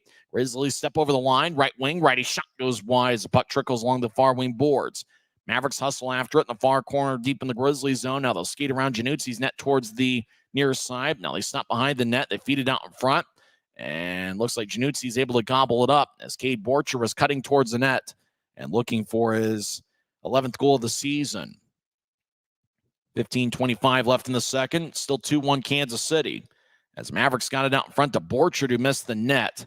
And draw's going to be in the near circle of the Grizzlies zone. 15:25 left in the second. Jaremko will take the draw. He's got Cole Koski to his left, and watch out for Koski, who's been one of the best scorers for Kansas City this year. Koski's got a plus 13 rating. As Messner will take the draw for Utah. Face-off won by Kansas City as they get challenged in the slot by Burke. Utah took it away, and they move it out towards center ice, but Kansas City, right point, was able to poke it and keep it in. Mavericks far side, lefty shot, saved by Januzzi. Now the Grizzlies skate around Januzzi's net towards the near side. Kansas City will tap it off the near wing boards. The officials are going to let him play here again tonight. Raby backhands it across, looking for Wickers. Kansas City will poke it into the Grizzlies bench as Wickers doing a good job challenging Bobby Hampton as the puck goes down to play with 15:04 left in the second. Kansas City, remember, had 10 shots in the first period. They're up to 15. For the Grizzlies, they had 7 shots in the first. They've taken 2 here so far in the second. So Kansas City with a 5-2 edge on the shot count here through 5 minutes of the second period. Hayhurst will take the draw against Messner. Draw won by the Grizzlies. They step over the line, left side. Shot is blocked by Hampton. Now Burke fires towards the net, and that one's blocked again as Kansas City will direct it out of the zone off the far wing boards. Raby throws it back in. Morris will shuffle towards his left to cut it off before it gets to the goal line and the goaltender's restricted area. So Mavericks toss to the far side. Now Kansas City gets it as Utah couldn't reach it. Utah, as Kansas City enters the zone, left point. They'll toss it around the boards. It goes past Raby behind the net. McKenna drifts towards the far side. Centers it out in front to Hayhurst. It goes wide. Kansas City near side. Carlson centers it. Shot and scores. Carlson was able to find Hayhurst out in the slot. Hayhurst fired away, and he gets his 18th of the year as the Mavericks get some second period insurance. And it's now a 3-1 game. Puck tipped towards Carlson in the near side. Just centered it to Hayhurst. Well, Hayhurst had a double team of Teixeira and Aragon. He had to get through. Did get through there. And just kind of slid it 5-hole past Januzzi. Looked like there was a Grizzly player in front of Januzzi, so I'm not sure Dante had a good side of it. For Carlson, that's his first assist in a Mavericks uniform. This is his sixth game with Kansas City. Both of his points, 1 goal and 1 assist, have come against the Grizzlies. For Hayhurst, it's his 18th of the year. He is now tied for second on the club. As Grizzlies win the draw, they lift it in. Puck bounces towards Morris, who gathers it just in front of the crease. And he holds on. 14-19 left in the second. Draw is going to be in the Kansas City zone. So the Mavericks have 3 goals on 16 shots here so far on this rare Tuesday game for the Grizzlies. Penner will take the face-off. He's got Fitz to his left and Aragon to his right. Jaremko will take it for Kansas City. Draw won by the Mavericks. As Duquette tried to push it across. Duquette keeps it in the far corner. Held backhanded ahead. Kansas City gets challenged by Mayhew. Penner throws to the far corner. Grizzlies trying to get it back towards Penner. It bounced off a Kansas City stick. As puck back in the far corner. Utah delivers a hit, but Kansas City will carry it out of the zone near side. Mavericks left wing will chip it in. As Januzzi looks by, as he looks over his right shoulder, now his left. As the puck's over in the far corner. As the Mavericks get pushed by Fitz, it goes to the right circle. Shot and a score. As the Mavericks fired a lefty blast, and that's Jake Jaremko, the captain. He gets his 8th of the year. As the puck just trickled towards him, he was in the far circle. He fired away, and it's now a 4-1 game. As Nockbar got it towards Carew, and Carew got it to the far circle, and Jaremko just fired away. It looked like a glove side on Januzzi, and there wasn't much Dante could do about it. So 2 unanswered here in the second period by Kansas City. Jake Jaremko gets the goal with Carew and Nockbar getting the assist. 6:13 in. That's now a 4-1 Kansas City lead. It looks like we got a goaltender change as Will Cranley is going in net. As Januzzi's been pulled after allowing 4 goals on 17 shots. Will Cranley will be in net for the Grizzlies. Will has a record of 3-8 on the season with 2 different clubs. He started the year with Reading, playing 6 games. And Januzzi will take a seat. And I'm not sure it was all Dante's fault. Just a lot of good chances by Kansas City there here in the first half of play tonight. Cranley in 8 games with Utah has a record of 2-6 with an .880 save percentage on 4.33 goals against average. So Cranley replaces Januzzi in net. As Grizzlies filter it towards Morris, he stops it in front of the crease and moves it across to keep play alive. Mavericks skate from right to left here in the second period as Kansas City avoids a check of Utah, and that was Josh Wesley trying to play physical. Wesley had a Gordie Howe hat trick this past Saturday. As the Mavericks step over the line, they skate towards the near corner, and now skating around the net's Borcher with good speed. He'll backhand to the right point, now across to Carlson, high slot, lefty shot goes wide as it ricochets off the backboards. As Wesley will filter it towards the far side, and he'll throw it out of play. And the referee says it looks like it deflected off the glass, so no delay of game penalty. At least that's what it looked like the signal was. Now he skates towards center ice. I think it did deflect down a play. No penalty on Wesley. It's 4-1 Mavericks. They scored 2 unanswered here in the second period. This is the Grizzlies Hockey Network.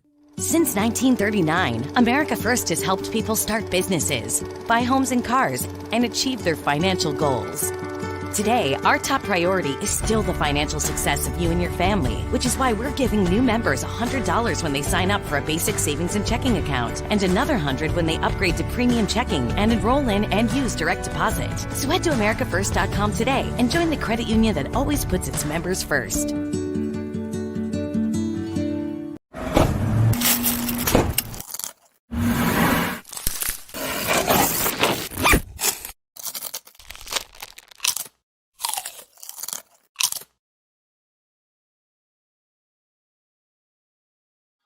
It's 4-1 Mavericks. They led 2-1 after one period. And then they scored goals 5:35 and 6:13 into the second. Hayhurst gave Kansas City a 3-1 lead. He scored his 18th of the year with Knepke, and McKenna getting the assist. I swear that was Carlson that threw the puck to him, but they gave it to Nate Knepke. And then in the Kansas City, 6:13 into the second, Jaremko scored from the right side with Carew and Nottbar getting the assist. And with that, Januzzi was pulled in favor of Will Cranley, who last played on January 19th in Kansas City. So it's the Mavericks 4 and the Grizzlies 1, 13-11 left in the second. Draw won by the Mavericks. They're over to the far side. They're in the attack zone. As Kansas City far circle gets it taken away. Utah will carry it out to neutralize. Grizzlies right wing pass to Raby. Raby stops in front of behind the far circle. They'll feed it across. Lefty shot goes wide. And now Kansas City attacks. They've got numbers 3-on-1. Mavericks, Curry get it across the right side. They couldn't get the pass back towards the middle, and they lost the puck, and it goes out of play as Kansas City had a 3-on-1, and they were to the left side, got it across, and then looked like they tried to filter it back towards the middle and just couldn't get that second pass to go. So 12:47 left in the second. Cranley skating back and forth. Obviously, he's been sitting down for a little bit, so he's trying to get loose as he goes from a sitting position for about an hour to all of a sudden being in the game. Yakura will take the draw against Jaremko, far circle of the Grizzlies zone. Utah wins it. Teixeira will tap it ahead. It goes to neutralize. Grizzlies will cross center and throw it in. Utah chasing after it. Adam Berg gets in the far corner. He'll move it across right side. Grizzlies get double teamed. And now the puck trickles towards the high slots, taken by Cole Koski, who backhands it ahead.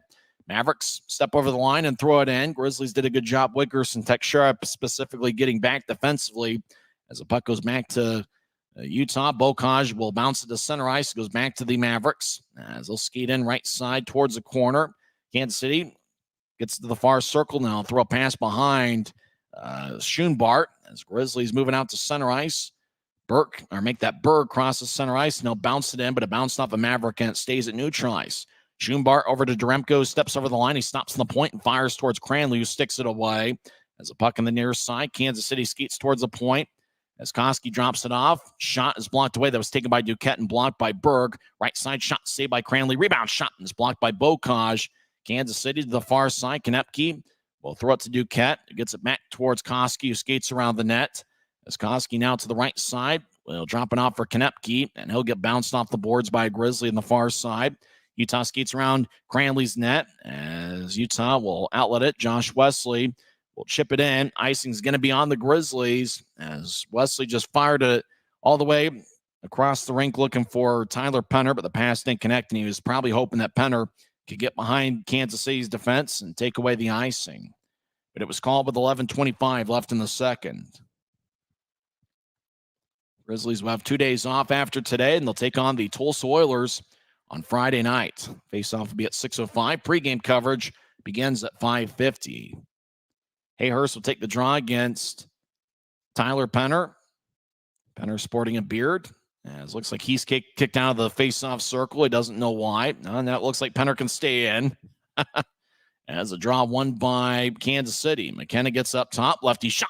Saved by Cranley, who absorbed the body shot. As Kansas City fired away from the far side.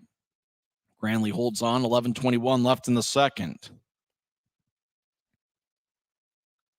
Will Cranley sporting St. Louis Blues colored gear as he has an NHL entry-level contract with the St. Louis Blues.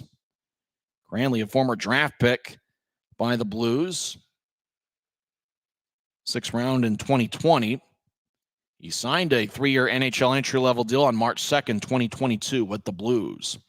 Draw one by Kansas City, far side. They're over towards the corner. Now it gets kicked up top as Duquette keeps it in. He'll backhand it ahead. As the Mavericks chip it to the far corner as Mayhew nearby. As the Mavericks doing a good job working the puck around. Slot lefty shot is blocked away.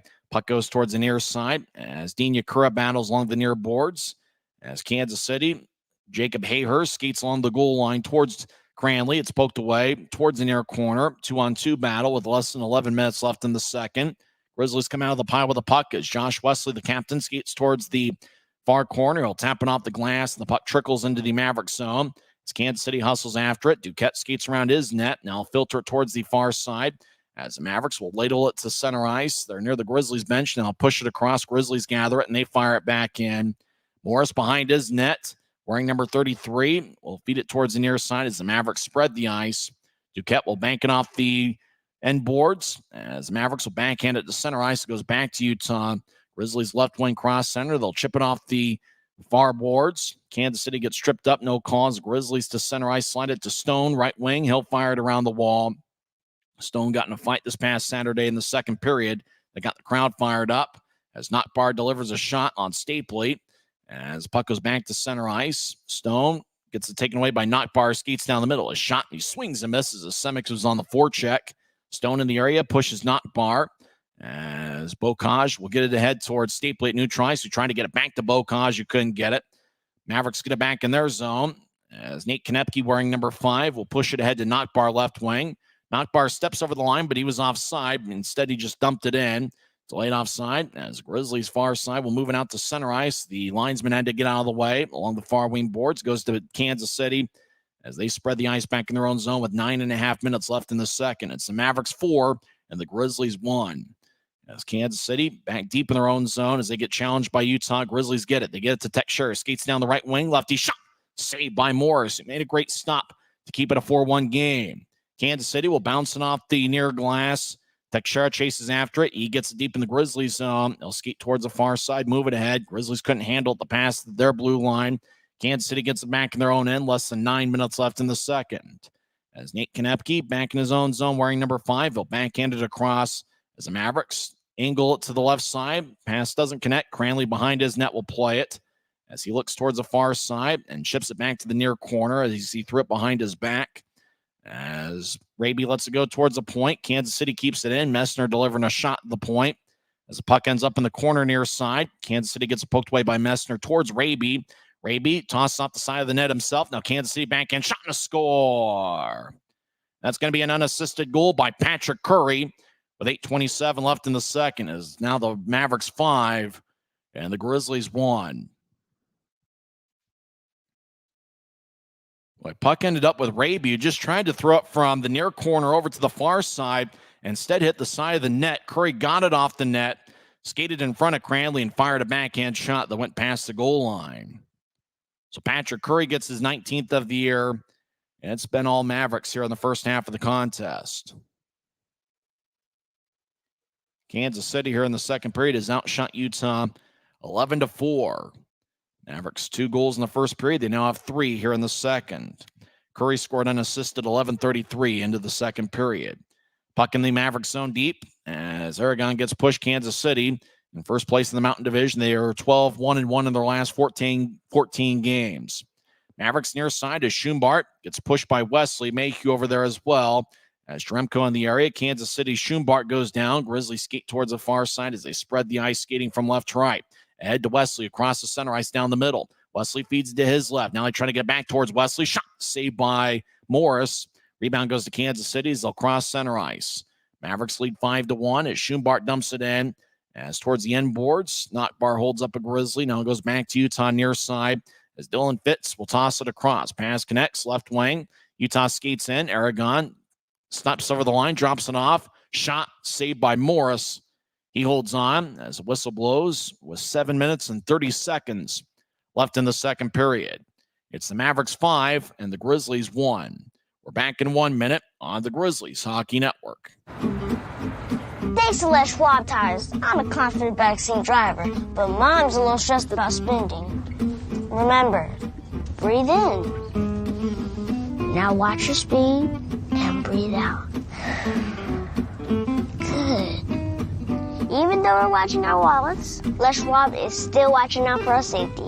So turn here. Help keep drivers and backseat drivers safe with Les Schwab tires. Maverick's new bean-to-cup machines always deliver a freshly ground cup of coffee on demand, so you can enjoy any of our premium roasts at their best, day or night, hot or iced. Enjoy a fresh cup today. At Black Bear Diner, you always get more. More choice, more amazing food, more value. So get more and get it today. Black Bear Diner. The Mavericks 5 and the Grizzlies 1. Jeremy McKenna and Patrick Curry each have, well, there's 3 guys, 1 goal and 1 assist. McKenna, Curry, and Justin Nockbar. Casey Crew has 2 assists. Grizzlies' goal was scored by Nathan Burke, 17-20 into the first, with Mick Messner getting the assist, but 2 by Kansas City in the first and 3 more here in the second. 3 goals in the span of 6 minutes, or actually 5 minutes and 58 seconds. As drawn the far circle of the Maverick zone is won by Kansas City after there was some jostling back and forth. Now the Grizzlies behind the net as Cutler gets pushed by Nate Konepke as he gets it towards Bocage. He gets it up top as Wickers throws it back to the far corner that was vacated after previously piled up. As Cutler, who leads the team in goals, battles with Hayhurst, now goes to Stapley, who skates around Kansas City's net. He gets cut off behind the net and taken away. As the puck goes back to the right side, Teixeira trying to get it back to Stapley. As the puck lifts in the air, and it's gloved and dropped, and it gets kicked out to center ice. Wickers fires it back around the boards. Morris cuts it off as the Mavericks spread the ice with less than 7 minutes left in the second. Kansas City crosses center ice, left lane pass. Mavericks will bounce it off of Wesley. It's gobbled up by Mayhew, who moves to Dina Kura. Left wing pass ahead as Bocage crosses center. He'll step over the line. Kansas City cuts in front of him to take the puck as it goes deep into the Mavericks zone. As Kansas City skates along the near side to neutralize. Mavericks cross center, and Carlson will lift it in. It's gloved by Cranley and dropped. As he'll get to the far side. Mavericks make a line change. Long-range pass to the right side, tapped off of Aragon's stick, who backhands it deep. As Morris throws the Nockbar, has got 1 goal and 1 assist tonight. He'll slide it ahead. Schumbart steps over the line, left side. He gets blasted by Wesley. As puck trickles towards the far corner, Yakura hustles after it. He gathers it and will toss it ahead. Bouncing puck. Kansas City gets it at their blue line. Now goes back to center ice. Kansas City gets it 2-on-2. They enter the zone. They get to Nockbar, far side. Centering pass out in front, deflects off a stick of Wesley. And it goes back to Utah. Grizz cross center. They gained the line. Kansas City was back defensively as Utah loses it at the far point. Kansas City slides it across the neutral ice. Mavericks step over the line. Nate Konepke will chip it off the end boards and get off the ice at the end of a shift. As Utah far side will saucer it to center ice. Grizzlies chase after it 1-on-1. Kansas City will get it in the far corner as there's a collision. Now both players on both teams go down. The official Logan Gruel has let them play here tonight. We've only had 1 penalty in the game. As Curry gets dragged by Burke. As Messner over there in the area near side goes to Teixeira. Right side action in the Mavericks zone. As Grizzlies slide it to Teixeira. Gets up top. Nobody home. Grizzlies skate towards the high slot as Wickers keeps it in. And he'll drift it towards the near corner. Mavericks gather the puck and they'll skate up ice. 5 minutes and counting left in the second. Mavericks step over the line as Borchard gets it across. Tapped off a stick. Mavericks will chase after it deeper in the Grizzlies zone. Now it's in the far side. Utah takes it away. As the Grizz will bounce it near the referee, near side. It goes towards a point as Messner tries to hold his ground with Borchard. It kicks out to center ice where the Mavericks regather it. Hampton throws to Borchard near side. He's at the line and he'll toss it in and chase after it. Wickers back deep in the Grizzly zone will throw it behind his back as it filters along the near wing boards. Mavericks, Duquette will throw it in. Now it goes back to Duquette, who centers it to Koski, who fakes a righty shot as he's got Penner nearby. Gets to the right point. Lefty shot goes wide. That was taken by Carlson, the big defenseman. As Kansas City will skate towards their right. They'll drop it off for Carlson, who's over to the left point. Carlson might have the biggest stick in the league. He fires towards the net, and it's blocked away. Raby holding his ground, and the Grizzlies clear it out. And it's going to be icing on Utah as the whistle blows with 4 minutes and 2 seconds left in the second period. We mentioned Carlson. It looks like his stick takes up half the ice. But if I'm the Hockey Hall of Fame, I don't know what the longest stick in hockey history is. I don't know. Carlson's got to be it. He probably has to get some sort of custom stick to fit that length. I'm pretty sure Carlson at 6'9" and 225 pounds gets asked every now and then if he's a basketball player. If you're 5'8" like I am, you never get asked that question at all. Grizzlies win the draw. They'll lift it out towards center ice as Grizzlies deliver a hit at neutral ice, but Kansas City gets the puck. They'll feed it back into their own zone and restart the attack from right to left. Mavericks cross center ice down the middle. They'll step over the line as Grizzlies defensively poke it away. Just too many Grizzlies bodies in the way. Utah lifts it out to center. Mavericks chase after their blue line over on the far side. Kansas City still has it. Grizzlies will make a line change. 3.5 minutes left in the second. Mavericks lead 5-1. Kansas City gets it to neutral ice. Now they're back in their own zone as they'll lift it in the air. Puck bounces at Mayhew. He'll slide it across to Wesley. Now back to Mayhew. Skates down the middle. He's at neutral ice. Mayhew crosses center ice. He feeds it to his right. Passes wide of the mark, and it goes to the Mavericks. As Kansas City in their own end, Grizzlies retreat defensively.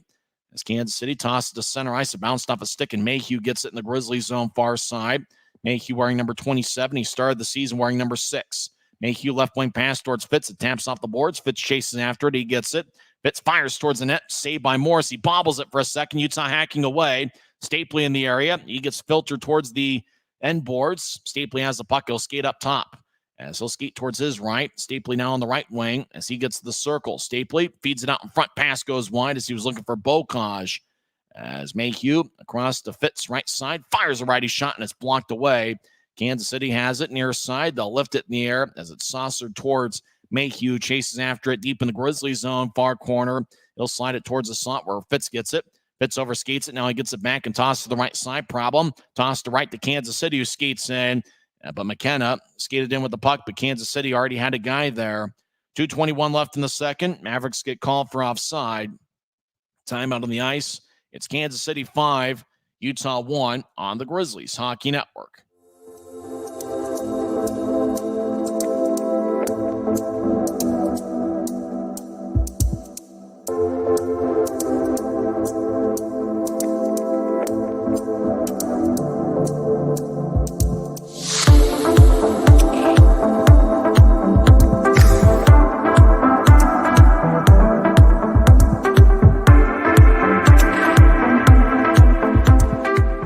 From commercial to recreational truck accessories, Mountain Land Truck Outfitters has got what you need.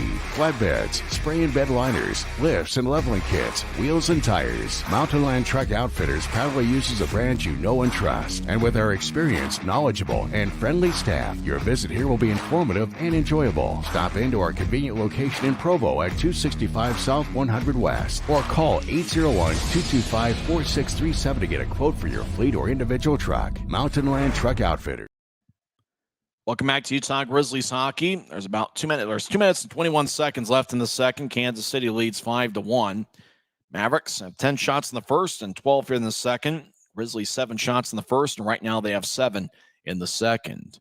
Stapley will take the draw at neutral ice after the Mavericks were called for offside before the timeout. Mavericks win the draw. They skate from right to left. Grizz from left to right here in the second period as we see it on Flow Sports together. Mavericks throw it out to center ice. Now they'll step over the line. They'll filter it to the right side. As Kansas City skates towards their left. Lefty shot saved by Cranley. Rebound shot and a score. And it's now a 6-1 game. As looks like McKenna gets his second of the night. Mavericks don't even look like they're celebrating all that hard, as it's been all Kansas City. As the puck was over in the high slot, Hayhurst skated towards his left, and he fired it towards the net. It bounced off the Stapley. Then McKenna got it. Backhand shot, and a goal for Kansas City. So unless they say that Utah established possession, Hayhurst is going to get an assist, which means that he will join the 1 goal and 1 assist club. For McKenna, he now has 2 goals and 1 assist. 2:04 left in the second. It's the Mavericks 6 and the Grizzlies 1. Draw at center ice is won by Kansas City. Utah takes it away. Left point. Lefty shot is sticked away by Morris. It stays in play near side. Grizz gets to Teixeira. He throws it across. It's taken away by Nottbar. He skates down the middle. Nottbar will stop in the near circle. Now fire towards the net, and it's kicked away by Cranley as Nottbar didn't get much on it. Grizzlies diagonal it towards Raby, but Kansas City gets a stick in the way. Raby stops, gathers the puck, and feeds to his left. It goes towards Burke. Burke, the Grizzlies' lone goal scorer tonight, will bank it off the far wing boards and chase after it, but goes back to the Mavericks. As Kansas City crosses center ice, 2-on-3, they'll lift it into the far corner as Mavericks make a change just at neutral ice behind the play, far side, as Grizzlies will backhand it ahead. Utah will carry it to neutral ice. They'll toss it. It bounced off the Maverick stick. Utah gets it back and will bank it off the near boards. Penner steps over the line, and he'll whip it around the wall.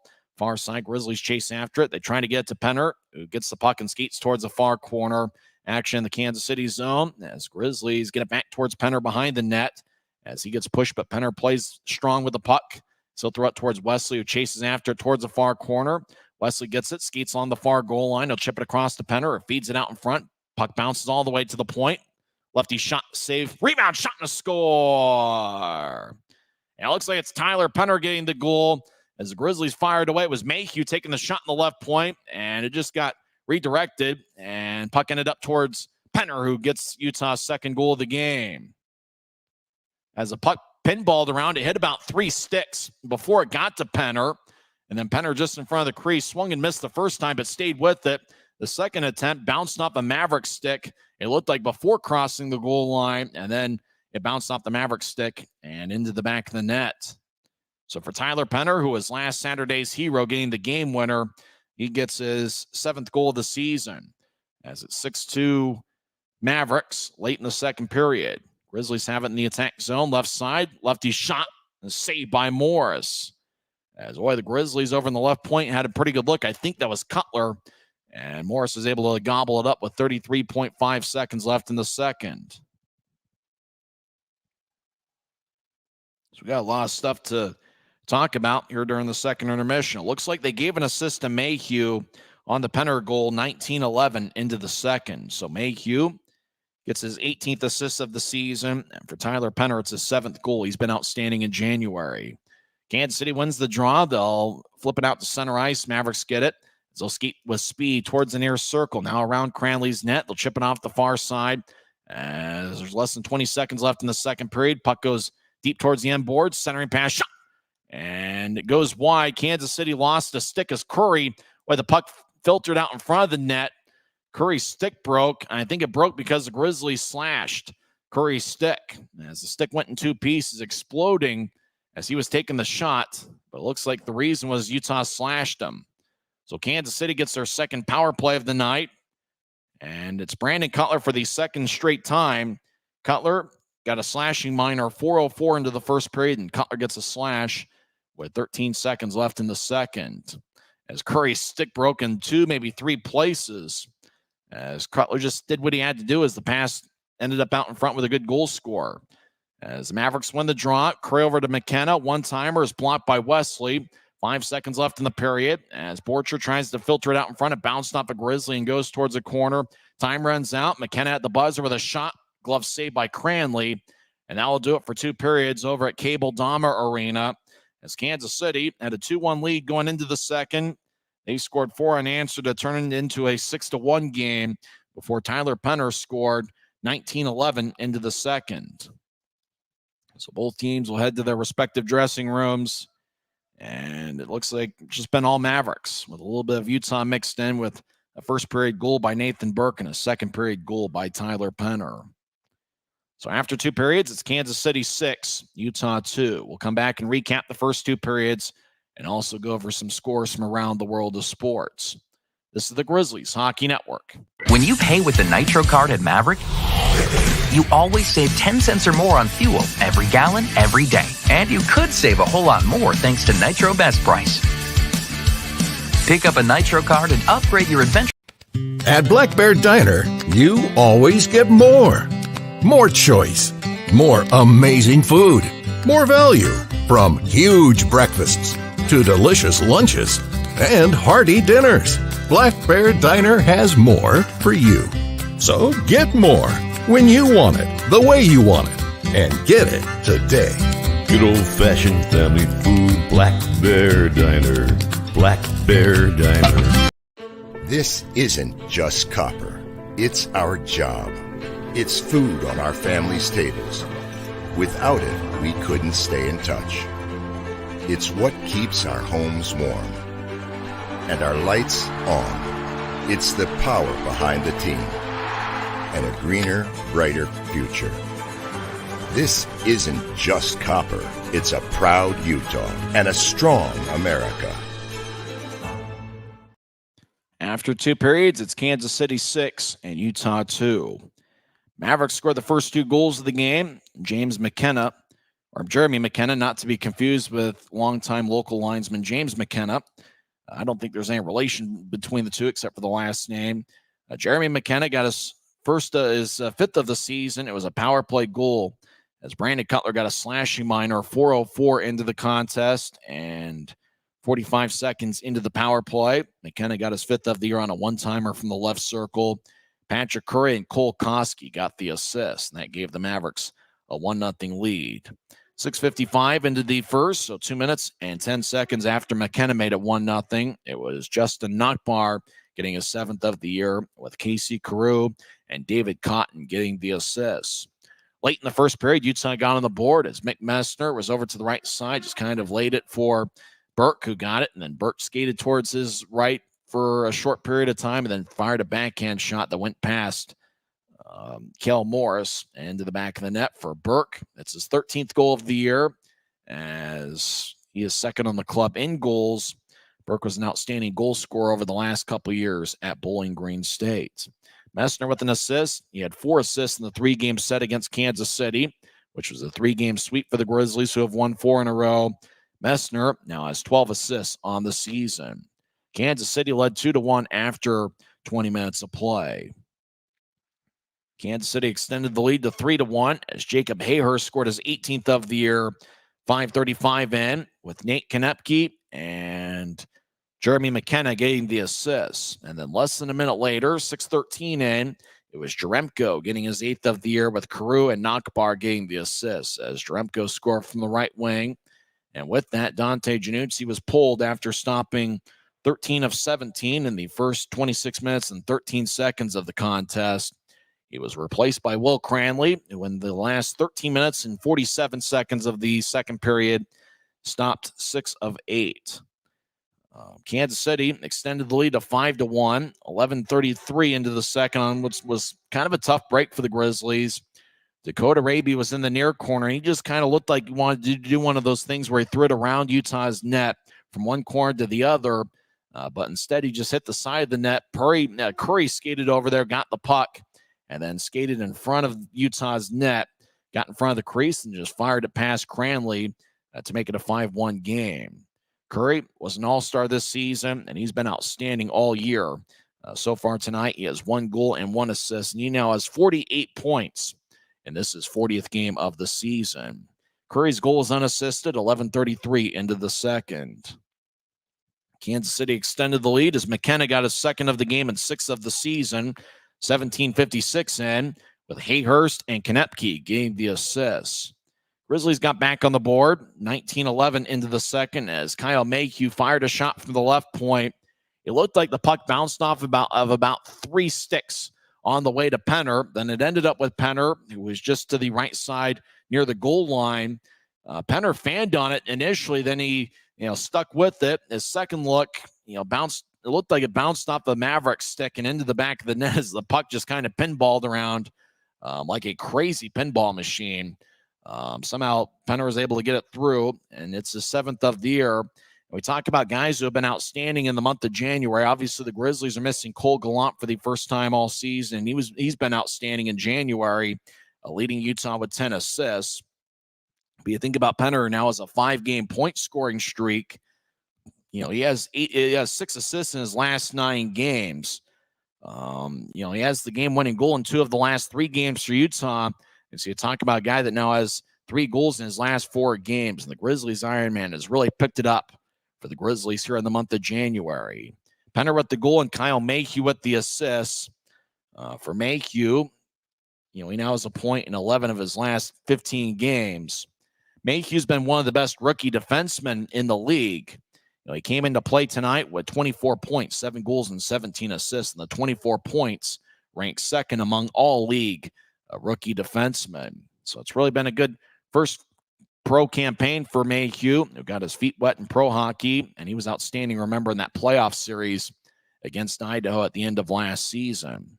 So it's Kansas City 6, Utah 2.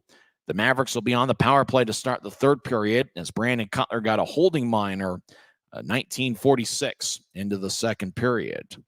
So we'll see if the Grizzlies can find a way to kill off the penalty, and we'll see if they'll find a way to climb back into this one, but it's going to be a tough test.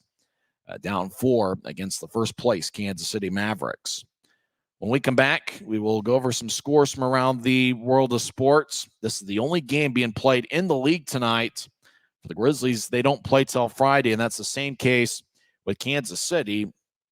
Mavericks, as we mentioned in the first intermissions, got a crazy schedule quirk where the Mavericks are at Wichita on Friday, and then both Wichita and Kansas City on Saturday play at Cable Dahmer Arena in Independence, Missouri, and then Sunday they go back to Wichita for a Sunday afternoon affair, which makes absolutely no sense. 3 games between the Mavericks and Thunder. Friday and Sunday are going to be in Wichita, and Saturday will be in Kansas City. Well, who decided to make the schedule look like that? That's certainly an odd one. For the Grizzlies, all 3 of their games this weekend are going to be in Tulsa at BOK Center, Friday and Saturday at 6:05 and Sunday afternoon at 3:05. We'll come back and give you some scores from around the world of sports once again after 2 periods. It's Kansas City 6 and Utah 2 on the Grizzlies Hockey Network. Thanks to Les Schwab tires, I'm a confident backseat driver, but Mom's a little stressed about spending. Remember, breathe in. Now watch your speed and breathe out. Good. Even though we're watching our wallets, Les Schwab is still watching out for our safety. So let's right here. Help keep drivers and backseat drivers safe with Les Schwab tires. Since 1939, America First has helped people start businesses, buy homes and cars, and achieve their financial goals. Today, our top priority is still the financial success of you and your family, which is why we're giving new members $100 when they sign up for a basic savings and checking account, and another $100 when they upgrade to premium checking and enroll in and use direct deposit. So head to americafirst.com today and join the credit union that always puts its members first. Always gives you more ways to save on top of our lower than low prices. And when you download the Smiths app, you can enjoy over $500 in savings every week with digital coupons and earn fuel points to save up to $1 per gallon at the pump. With a Boost membership, you'll save even more with double fuel points and free delivery. Discover more ways to save big every day. Smiths, fresh for everyone. Welcome back to Grizzlies hockey. Second intermission. Kansas City leads Utah 6-2. 2 NHL games tonight. Second intermission, still no score between Columbus and St. Louis. And at 8:30, the Kansas City Mavericks NHL affiliate, the Seattle Kraken, take on the San Jose Sharks. That should be an interesting one. Seattle is 21-18-10 on the season. So the Kraken have lost quite a few games past regulation. As for San Jose, they are 13-32-4. 5 NBA games. None have gone final. A few late in regulation. 4 minutes left in the fourth quarter. Celtics lead the Pacers 122-114. Also late fourth quarter, Hawks lead the Lakers 131-116. Late fourth quarter, with about 48 seconds left, the Knicks lead the Jazz 116-101. So it looks like the Jazz is going to fall below the 500 mark with a record of 24-25. As for the Knicks, the record's going to climb to 31-17. Late third quarter, Raptors lead the Bulls 86-83. And at 8 o'clock, it looks like Joel Embiid will play for Philadelphia, the reigning league MVP, as he was a question mark going into play. Warriors are 3.5 points favorites. And that line might shift as Golden State is struggling this season at 19-24. And obviously, Joel Embiid is a game-changing type of player. And the Sixers, who are 29-16 on the season. I'm really looking forward to seeing the Sixers in person in a couple days, and hopefully Joel Embiid and company will play. Embiid in particular, that's really the moneymaker there. So I'll be going to Delta Center for that one. That should be a lot of fun. One local college basketball game, the 17th-ranked Utah State Aggies, they lead San Jose State 36-28. That game with 1 minute left in the first half. Well, when we come back, we'll have third period action. As once again, the score, Kansas City leads Utah 6-2. Regardless of what happens in terms of Utah winning this game or making a comeback bid, really the reason why the Grizzlies won 4 in a row has been their third period performances. You think back to the last time the Grizzlies faced Kansas City, the deficit was a little bit closer as Kansas City led 3-2 on January 20th after 2 periods. Brandon Cutler scored 5 minutes into the third period, and then in overtime scored 20 seconds in as Utah got a 4-3 victory. And then you think about last week, Utah sweeping Rapid City in a 3-game set all 3 times. You talk about games where it could have gone either way. On Wednesday, in the series opener last week, Utah led 3-2 going into the third period. And then, the Grizzlies really put together an outstanding third period effort, and Ryan Sandlin got the empty netter at the end. On Friday, it was a 3-3 tie going into the third period. Utah scored 3 unanswered to take game 2 of the series. And then you think about that big comeback attempt, and, it's pretty easy in the moment to say, hey, game of the year, that sort of thing. But when you think about being down 2-0 against Rapid City on Guns N' Hoses night with a crowd of 10,498, it really just took that first goal that was scored by Brandon Cutler about 8.5 minutes in. Once they got that first goal, it just kept the ball rolling, and Utah ended up scoring 4 goals in the stretch of 9 minutes and 27 seconds. Cutler, Josh Wesley, Tyler Penner, and Nathan Burke, in that order, had Utah's third period goals. And so over the last 4 games, Utah has outscored opponents 9-0 in the third period. So we'll see what happens here tonight. And regardless of who wins, I think if you're the Grizzlies, you'd like to continue with that trend of being a strong third period club.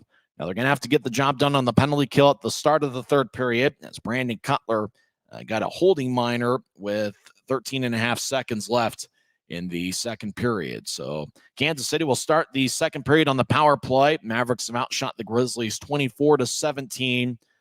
Kansas City has yet to take a penalty in tonight's game, which is certainly odd, but we've seen quite a few instances in the league where officials more and more are letting them play. And as long as both teams are playing disciplined and not taking penalties and, kind of toeing the line, it seems like the officials are going to give them the benefit of the doubt. So we've seen quite a few games where we haven't seen many power plays on either side, and tonight is another one of those examples. We'll come back and have third period action, as looks like a partial sellout over in Cable Dahmer Arena in Independence, Missouri is enjoying what they're seeing as the Mavericks lead the Grizzlies 6-2 on the Grizzlies Hockey Network. Mavericks' new bean-to-cup machines always deliver a freshly ground cup of coffee on demand, so you can enjoy any of our premium roasts at their best, day or night, hot or iced. Enjoy a fresh cup today. Smith's always gives you more ways to save on top of our lower-than-low prices. And when you download the Smith's app, you can enjoy over $500 in savings every week with digital coupons and earn fuel points to save up to $1 per gallon at the pump. With a Boost membership, you'll save even more with double fuel points and free delivery. Discover more ways to save big every day. Smith's, fresh for every. This isn't just copper. It's our job. It's food on our family's tables. Without it, we couldn't stay in touch. It's what keeps our homes warm and our lights on. It's the power behind the team and a greener, brighter future. This isn't just copper. It's a proud Utah and a strong America. At Black Bear Diner, you always get more. More choice, more amazing food, more value, from huge breakfasts to delicious lunches and hearty dinners. Black Bear Diner has more for you. So get more when you want it, the way you want it, and get it today. Good old-fashioned family food, Black Bear Diner. Black Bear Diner. So we'll have third period action shortly over at Cable Dahmer Arena. It looks like the lights are out over in Independence, Missouri. In terms of the shots, Utah has 16 through 2 periods. They are led by a bunch of guys who have 2 shots. Nobody has more than 2 for Utah. Stapley, Fitz, Burke, Mayhew, and Cutler each have 2 shots for the Grizzlies, and then 1 shot each for Messner, Wickers, Aragon, Wesley, Penner, and Bocage. And obviously, Penner's lone shot found the back of the net with 49 seconds left in the second period. For Kansas City, Jeremy McKenna leads the way with 6 shots. He has 2 goals and 1 assist. Jacob Hayhurst, Patrick Curry, and Justin Nockbar also have 1 goal and 1 assist. It's the Mavericks 6 and the Grizzlies 2. We'll have third period action here shortly, as this has been the Rio Tinto Kennecott Intermission Report on the Utah Grizzlies Hockey Network.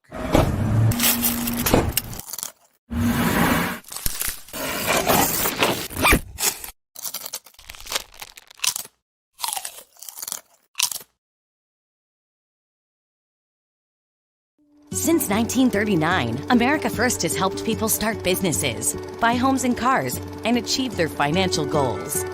Today, our top priority is still the financial success of you and your family, which is why we're giving new members $100 when they sign up for a basic savings and checking account, and another $100 when they upgrade to premium checking and enroll in and use direct deposit. So head to americafirst.com today and join the credit union that always puts its members first. Thanks to Les Schwab Tires, I'm a confident backseat driver, but Mom's a little stressed about spending. Remember, breathe in. Now watch your speed and breathe out. Good. Even though we're watching our wallets, Les Schwab is still watching out for our safety. So turn here. Help keep drivers and backseat drivers safe with Les Schwab tires. From commercial to recreational truck accessories, Mountain Land Truck Outfitters has got what you need. Flatbeds, spray and bed liners, lifts and leveling kits, wheels and tires. Mountain Land Truck Outfitters proudly uses a brand you know and trust. And with our experienced, knowledgeable, and friendly staff, your visit here will be informative and enjoyable. Stop into our convenient location in Provo at 265 South 100 West or call 801-225-4637 to get a quote for your fleet or individual.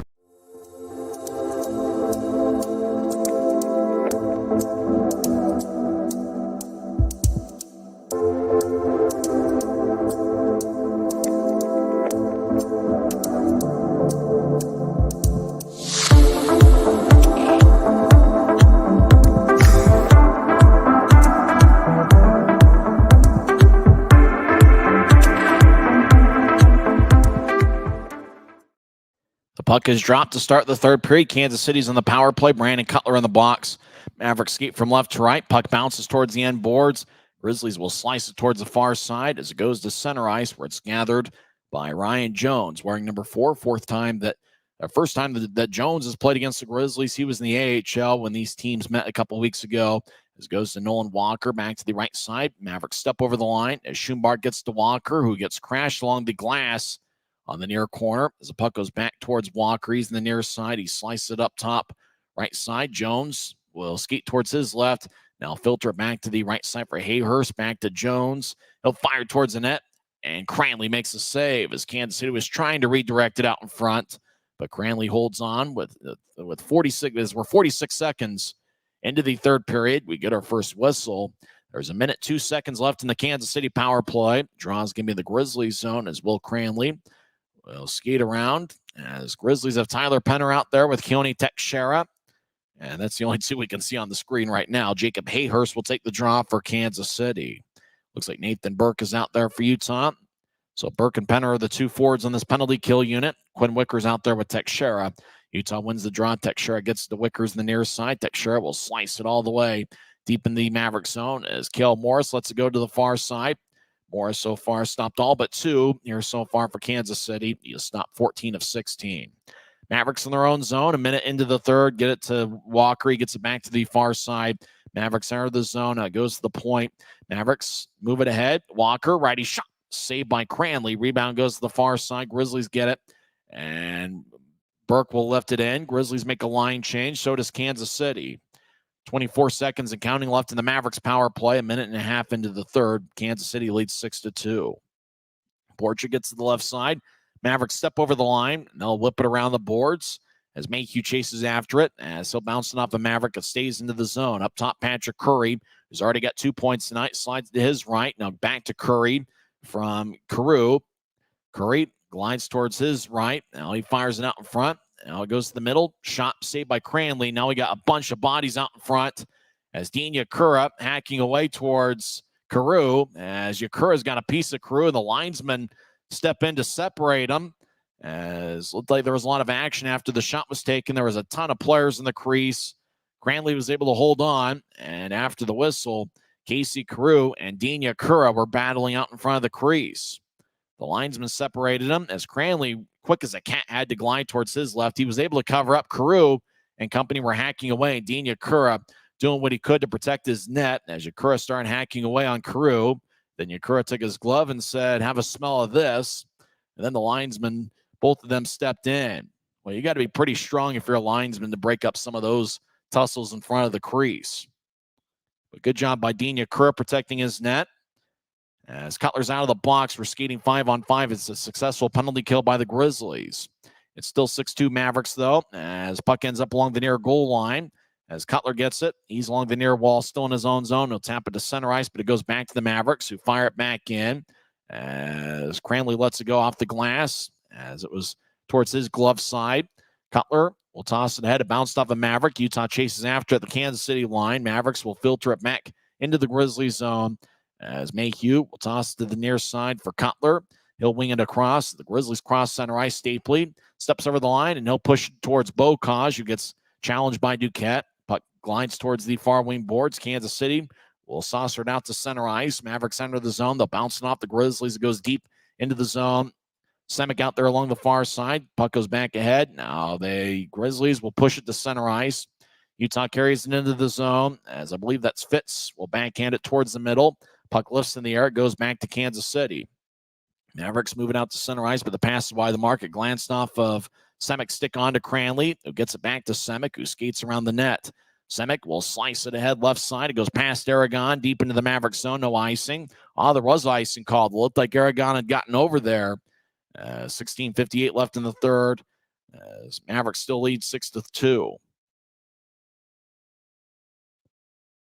We mentioned it before. The Grizzlies will have 2 days off before they take on the Tulsa Oilers in the first of a 3-game set. Face-off will be at 6:05 in the Mountain Time Zone. Pre-game coverage begins at 5:50. Penner will take the face-off against Jake Jaremko. Jaremko has a goal tonight and 8 on the season. Kansas City wins the draw. They'll throw it around Utah's net. Knockbar will chip it off the near boards. It goes to Ryan Jones. Right side, lefty shot. Saved by Cranley. That was a blast by Jones from the right side. Cranley was able to hold on, and he did a good job not allowing Kansas City to get a second chance at it. As Cranley was able to make the glove save. 16:49 left in the third. That was a blast by Ryan Jones, who's looked pretty impressive. It's the first time the Grizzlies have seen him. As we mentioned before, he was in the AHL the last time these teams played. Face-off won by the Grizzlies. Teixeira skates along the near boards. He'll move it out to center ice. It goes past Fitz. And it's going to be icing on Utah.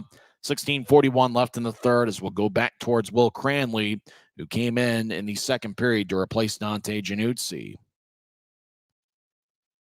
Trent Miners currently in the AHL. He got 2 victories against Rapid City. He stopped 32 of 34 on January 24th. And then 2 nights later, he saved 45 of 48. And hopefully Trent Miner will play well in Colorado. He's done a great job with both the Grizzlies and Eagles this season. Utah wins the draw. They skate around Cranley's net as Wickers will tap it off the near boards. Kansas City's Bobby Hampton throws it back in. Januzzi will slice it towards the near side, towards Aaron Aragon, who gathers the puck. Aragon will turn it over as Hampton took it away at the point. As Mavericks get it across, puck lifts in the air. Far side, Kansas City will fire it around Utah's net. Puck goes back to Wickers, who skates towards the corner. Now goes back to the Mavericks. Far side, shot is blocked away.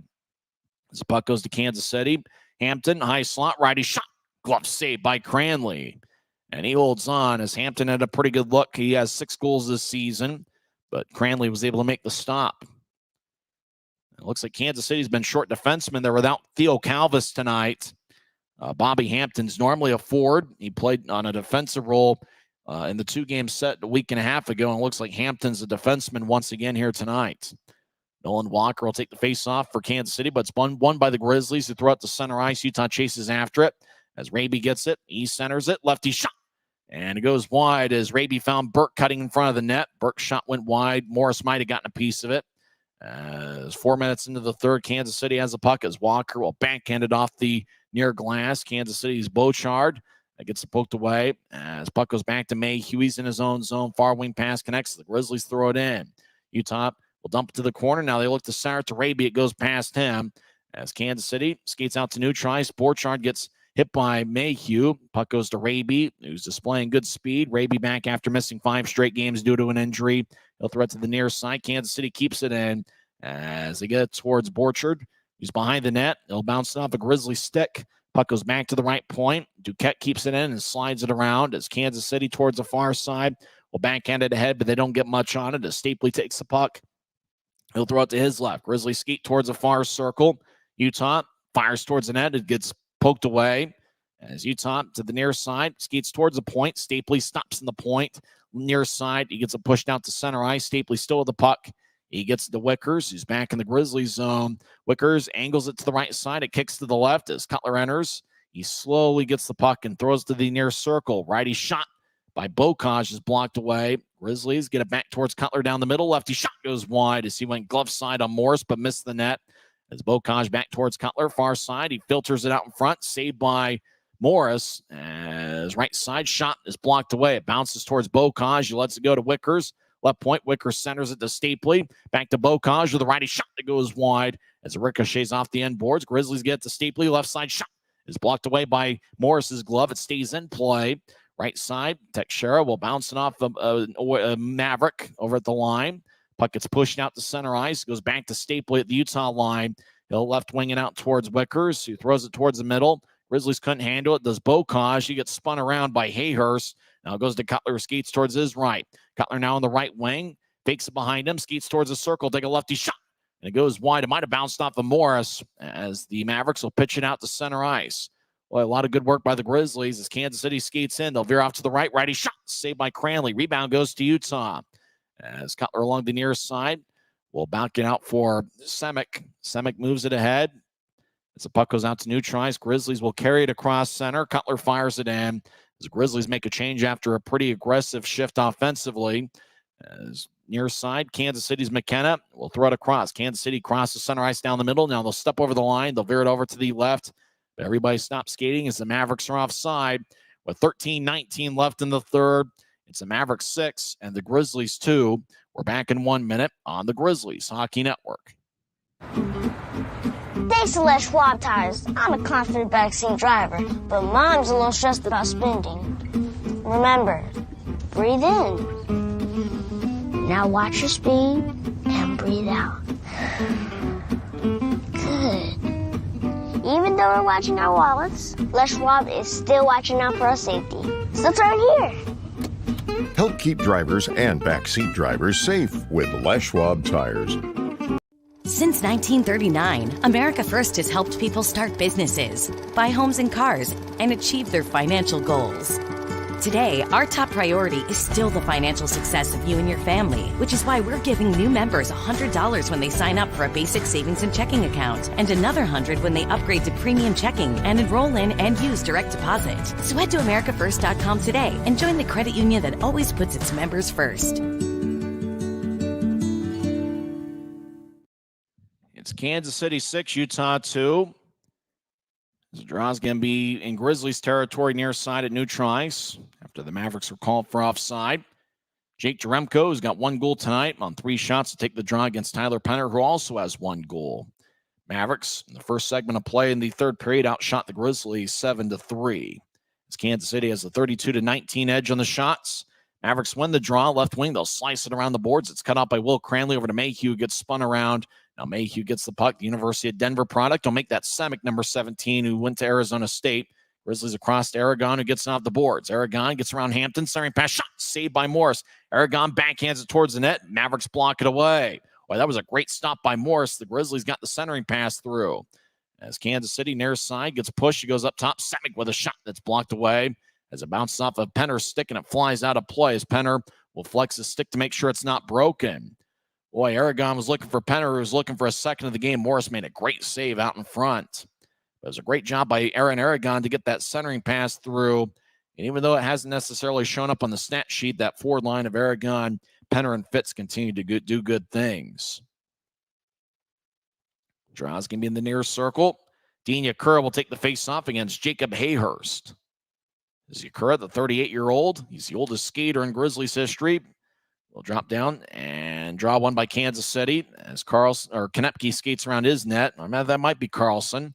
As it goes to Hayhurst, he throws it back into his own zone as Duquette will left wing it out towards Kansas City. It bounced off of their stick, and it goes deep into the Grizzlies zone as Mayhew back in the near side will move it ahead as Yakura gets to Berg. Berg will direct it to the right side. Puck skips off the ice, goes to Utah, who fires it in. That's Josh Wesley that took it in as Kansas City gets it back out to McKenna. It tapped off of his stick, right side. McKenna on hat trick watch, enters the zone. He gets held up on the right side by Mayhew. Puck goes to Wesley near corner. And he'll get to Bocage, who filters it across towards Yakura, who gets cut off. Kansas City gets up top. Carlson over towards Duquette. Right wing. Lefty shot is kicked away by Cranley. Puck goes off the backboards. Grizzlies ahead towards Berg, who chips it ahead. Grizzlies will carry it across center ice, and they'll fire it towards Morris. As now Morris gets it as the puck rolled along the far wing boards. As the Mavericks, Jeremy McKenna will bounce it out to center ice. Goes to Utah. We'll tap it to Raby near side. Raby will bounce it off of McKenna's skate. McKenna gets the puck. He'll skate into the zone. He'll toss to the left side. McKenna gets double teamed as Grizzlies will carry it across center ice after taking it away. Utah steps over the line. Messner will fire it in. Puck skips towards Morris on 2 hops to the ice. Morris will move it ahead to keep the play alive. Kansas City gets out to neutralize. Borchard overskates it. Raby took it away from him as Raby, the Michigan man who also played at Sacred Heart, gets to Messner, who steps over the line and drops it for Teixeira. Will bounce it off a Maverick stick.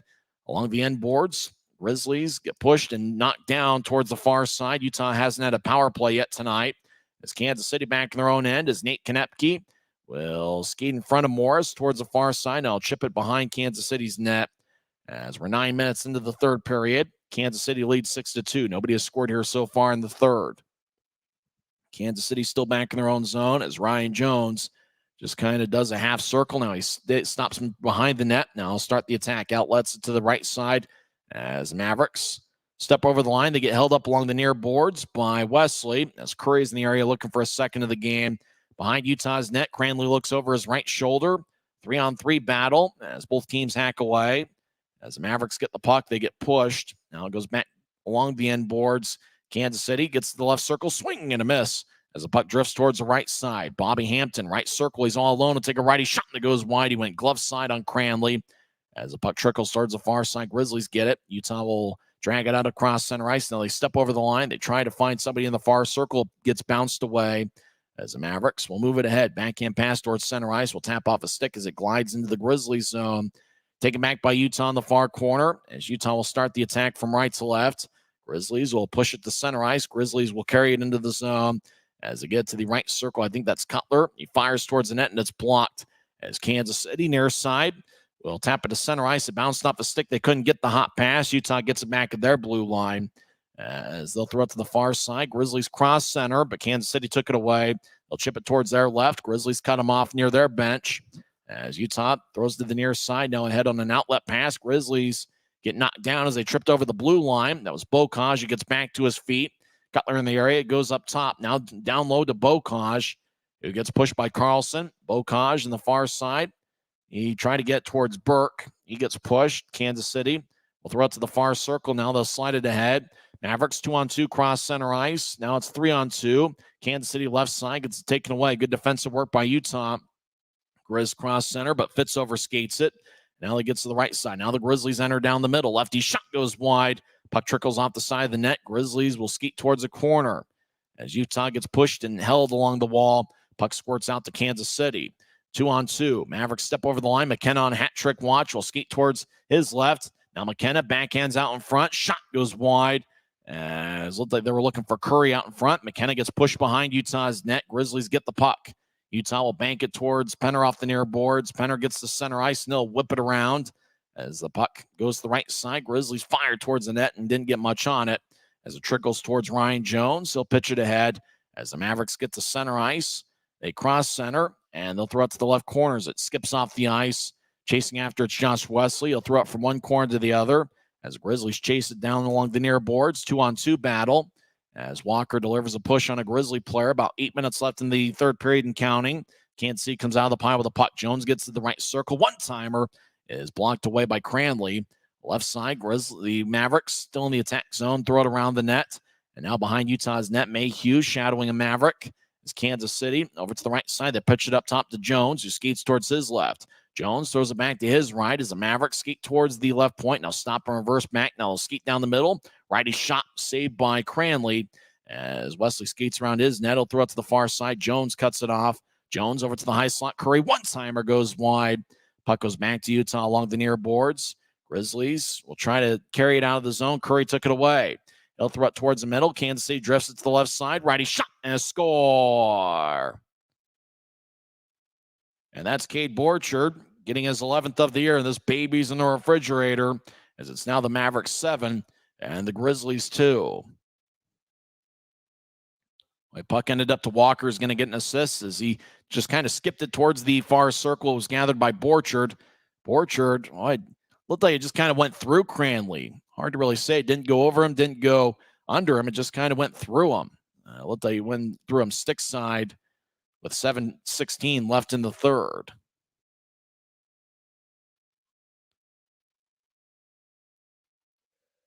So it's 7-2 Kansas City. It looks like the Grizzlies, barring a miracle, their 4-game winning streak is going to come to an end. Kansas City wins the draw. They'll skate towards the left circle. Lefty shot is blocked as Grizzlies will move it ahead. Grizz towards the far side. Will skip it across. It ricochets off the near boards. Cutler chases after it. But Kansas City gets there first. The Mavericks won a lot of the 50-50 pucks tonight. Bocage over towards Cutler in the near circle. As the Grizzlies are in the attack zone, they get it up top to Semick. One-timer. And it looked like it hit the post, and the iron was unkind. Morris was in the area. And now the puck will bounce out of play. 6:45 left in the third. It's the Mavericks 7 and the Grizzlies 2. We're back in 1 minute on the Grizzlies Hockey Network. This isn't just copper. It's our job. It's food on our family's tables. Without it, we couldn't stay in touch. It's what keeps our homes warm and our lights on. It's the power behind the team and a greener, brighter future. This isn't just copper. It's a proud Utah and a strong America. At Black Bear Diner, you always get more. More choice, more amazing food, more value, from huge breakfasts to delicious lunches and hearty dinners. Black Bear Diner has more for you. So get more when you want it, the way you want it, and get it today. Good old-fashioned family food, Black Bear Diner. Black Bear Diner. It's the Mavericks 7 and the Grizzlies 2. The only goal scored so far in the third period was by Cade Borchard. 12:44 in with Nolan Walker and Patrick Curry getting the assists. Kansas City has outshot Utah 11-4 in the third period and 36-20 for the contest. Utah has not had a power play yet tonight. Kansas City is 1 for 2 on the man advantage. Utah wins the draw. They get to the right side now across to Wickers. He'll take a lefty shot that's blocked about 10 feet in front of Morris. As the Mavericks backhanded to center ice, this Casey Crew goes back to the Grizzlies. Utah skating from right to left here in the third period. They'll move it ahead to Cutler, roll bouncing off the near boards. Grizzlies enter the zone as they get dragged down by Duquette. We get a whistle, and it looks like Utah is finally going to get a power play tonight. As Stapley got pushed along the near boards. Looks like cross-checking is going to be the call. And let's see who goes to the box for Kansas City. It's number 24, Marc-Olivier Duquette, who pushed down Brett Stapley. So there's 6:24 left in the third period. Grizzlies are finally on the power play. The last time the Grizzlies scored a power play goal was on January 12th in a 6-2 victory over the Allen Americans. The Grizzlies have not had a power play goal in 7 straight games. We'll see if they'll get one here. As Cutler will take the draw, he's got Fitz to his left. As the faceoff won by, kind of stays in the circle for a couple seconds, jostling for position. Kansas City gets it. They'll throw it up top, but keeping it in is Mayhew. He'll get it across the right side. Grizzlies fire towards the net. Puck lifts towards Morris. He's able to hold on as the puck just kind of lifted, and Morris was able to gobble it towards the far side of his net. As 13 seconds into the power play, we get a whistle. As it looks like Fitz, Cutler, and Bocage are out there. Mayhew, and I couldn't quite tell who that was on the right side. That might be Josh Wesley. There's a draw one by the Grizzlies. It goes towards Bocage, but it goes past him. Grizzlies will reset at center ice. Bocage gets it from Mayhew. He crosses center ice. Bocage back to Mayhew across the center ice. Now he gets it to Bocage on the right side as he'll skeet towards the circle. As Bocage chips up top to Brett Stapley. Now over to Mayhew. Mayhew, high slot. Lefty shot is blocked by Kansas City's Patrick Curry, who will clear it out. 5:43 and counting left in the third. Mavericks lead 7-2. Grizzlies skeet down the middle as Utah will drop it off, and Utah will finally get to it. It was a little bit of a soft pass, but the Grizzlies will enter the zone. They'll chip it to the right side. I believe that's Bocage across towards Cutler. The puck skips off the near boards. Cutler gets it in the point. So he'll toss it to Fitz. Now back to Cutler, who's got 17 goals this season, including 4 on the power play. Bocage to Mayhew across to Stapley. Stapley, toe drag, look for a shot, and it's blocked away by Schoenbart. And the Mavericks gather it and clear it out. So Utah will make a line change. So does Kansas City. As Cranley will toss it behind the net towards Teixeira. Now Teixeira skates from right to left. Now down the middle. He'll chip it to the left side for Burke, who crosses center ice. Burke gains the line, gets to Messner, who skates towards the near corner. Messner gets it poked away. Now he gets it back. He feeds it up top towards Wesley, who chips it across to Teixeira. Now back to Wesley, left side. Wesley fires towards the net, and he scores! Josh Wesley gets his 10th of the year, and it's now a 7-3 game as the Grizzlies get their first power play goal since January 12th. Teixeira over to Wesley, was just all alone on the left side. Let's see if Messner got a piece of it. Well, it didn't look like Messner got a piece of it, but he did a good job, did Messner, in taking away some of the vision of Cade Morris, or Kel Morris. So Wesley gets his 10th of the year. Remember, it looked like he had 10 goals already on the season, but on Friday, that goal that Wesley scored late in the second period was given to Nathan Burke. They changed that, I think, yesterday on the scoring sheet. So now Josh Wesley becomes the second defenseman in the league to get 10 or more goals. Kansas City wins the draw. We're skating 5-on-5 again as Utah scored on the power plays. They now have goals from Nathan Burke, Tyler Penner, and Josh Wesley.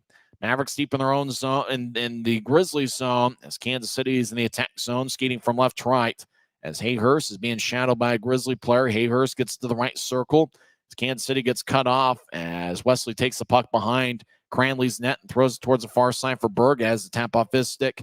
Grizzlies will chip it to the left side. Utah's got numbers. Aragon skates into the zone. He feeds it across, but the pass is wide of the mark as Aragon was looking for Adam Berg.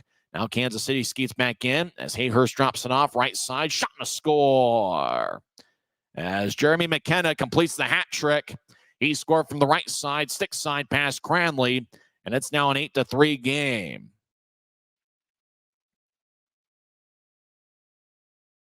As Cotton slid it across towards Hayhurst.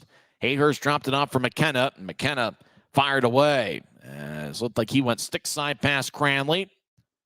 And for Jeremy McKenna, it's his 3rd of the game and 7th of the season here with the Mavericks. It's only his 9th game with Kansas City, as he has spent a lot of time this year with Coachella Valley in the AHL. As looks like a few fans have tossed hats on the ice. As looks like the lights are blinking back and forth. As I'm pretty sure all the fans in Kansas City are enjoying this one. As Jeremy McKenna gets a pat on the back from his head coach, Tad O'Had. As the first place Mavericks have really done it offensively. Kansas City is 3rd in the league in goals per game at 4.1, and they've been on full display here early and often. Mavericks 2 goals in the first, 4 in the second, and now 2 here in the third, as Jeremy McKenna now has 3 goals and 1 assist. I imagine he's going to be the #1 star of the game. Grizzlies get it in deep, left side, lefty shot goes wide as Cutler was firing away on a one-timer. Now the Grizzlies at their blue line get it. There's 3.5 minutes left in the third. It's 8-3 Mavericks. As the Grizzlies have 1 goal in each of the 3 periods. Burke in the first period, Penner in the second, and Josh Wesley on the power play here in the third. As the arm is raised by the referee, Grizzlies are going to get a power play. Stapley centers it. Kansas City takes it away. So Utah's going to get their second power play of the night. When we come back, 3 minutes and 24 seconds left in the third. Jeremy McKenna has 3 goals and 1 assist for the Mavericks. It's 8-3 Kansas City on the Grizzlies Hockey Network. Since 1939, America First has helped people start businesses, buy homes and cars, and achieve their financial goals. Today, our top priority is still the financial success of you and your family, which is why we're giving new members $100 when they sign up for a basic savings and checking account, and another $100 when they upgrade to premium checking and enroll in and use direct deposit. So head to AmericaFirst.com today and join the credit union that always puts its members first. So Mavericks 8 and the Grizzlies 3. Grizzlies will be on a power play for the second time tonight. Utah is 1 for 1 on the power play. Kansas City is 1 for 2. Mavericks led 6-2 after 2 periods. The third period goals, Cade Borchard made it 7-2. He scored his 11th of the year with Nolan Walker and Patrick Curry getting the assist. And the Grizzlies made it a 7-3 game as Josh Wesley got his 10th of the year. He scored from the left wing with Keone Teixeira and Mick Messner getting the assist. So for Messner, that's his second assist of the game. And for Teixeira, it's his 9th of the year. And then Kansas City, the Wesley goal scored 15-16 in, and then Kansas City, 16:04, extended the lead to 8-3 as McKenna scored his 3rd of the game and 8th and 7th of the season, with Hayhurst and Cotton getting the assist. Grizzlies on the power play as they win the face-off. They're in the attack zone, skating from right to left. Utah over to the far side, gets it back up top to Wesley, who slides it to Nathan Burke, who gets off the boards. Burke gets it taken away as the puck trickles out to center ice. Kansas City hustles after it. And now it bounces deep into the Grizzlies zone where it's taken by Josh Wesley, the Grizzlies captain, who skates around Cranley's net. He'll actually overskate it, and Teixeira takes it. He'll slide it to Burke, does Teixeira. Now the Grizzlies enter the zone as Messner trying to get it up top. Now it goes to Wesley, who keeps it in. High slot, righty shot, saved by Morris as puck over along the far corner. Big scrum. Now it goes up top. Grizzlies keep it in. Utah, 2.5 minutes left in the third. We'll get it across off of Burke, and it goes off the boards to center ice. Wesley will chase after it and get it in the Grizzlies zone. Wesley now will skate around Cranley's net. They'll stop and reverse back to the near side as Wesley will now skate north-south. He moves it ahead. Grizzlies step over the line halfway through the power play. Utah gets knocked down along the far side by Knockbar. Grizz get it up top to the right side. Now to the left circle for Bocage. He centers it to what Raby. It goes past him. Onto the right side now, up top to Mayhew. Across to Bocage. One-timer and a stick breaks. Bocage skates towards the bench. He gets a new stick from Jackson Hibbard, the equipment manager, as the Mavericks are able to clear it out. Cranley ahead towards Bocage. 30 seconds left in the power play. Bocage crosses center ice, so dropping off. Grizzlies cross center. Mayhew steps over the line down the middle. Now he feeds to his right. Grizzlies skate slowly towards the corner. Now back to the right circle. Lefty shot, save. Rebound shot. No, Bocage swung and missed from the left side as he'll get the puck at center ice. He's being shadowed by David Cotton. Bocage now at the Utah blue line. He'll chip it to his left for Mayhew enters, but Mayhew couldn't handle it. Mavericks will move it ahead. It bounced off of Cotton as Hayhurst gets spun around at neutral ice. Goes back to Stapley. Coming out of the box is Patrick Curry. As Grizzlies, Stapley will throw it into the far corner and chase after it. Ryan Jones will filter it across towards Konepke, who gets double-teamed in the near corner. 1:10 and counting left in the third. 8-3 Mavericks. Grizzlies with a shot saved by Morris. He holds on as Ukura was out there with Stapley and Cutler as they were out in front of the net, but Morris is able to hold on with 1:06 left in the third. Some nights you just have one of those evenings where you just say, hey, it's not our night. And for the Grizzlies, it's the second time here in Kansas City in the month where you just kind of shake your head and say, hey, it wasn't our night. Kansas City just put together an outstanding effort, and they're going to get the 2 standings points. The Mavericks record's going to go to 38-2. Off the draw, high slot, lefty shot by Semick, and Morris makes a glove save. He holds on. 1:02 is left in the third. With the loss, the Grizzlies' 4-game winning streak will come to an end, but they will still be 10-6 in their last 16 games. And I think if you're a Grizzlies fan or if you're a Grizzlies player or coach, you're hoping that, a tough night like tonight doesn't kill some of the positive momentum that they've had here in the month of January.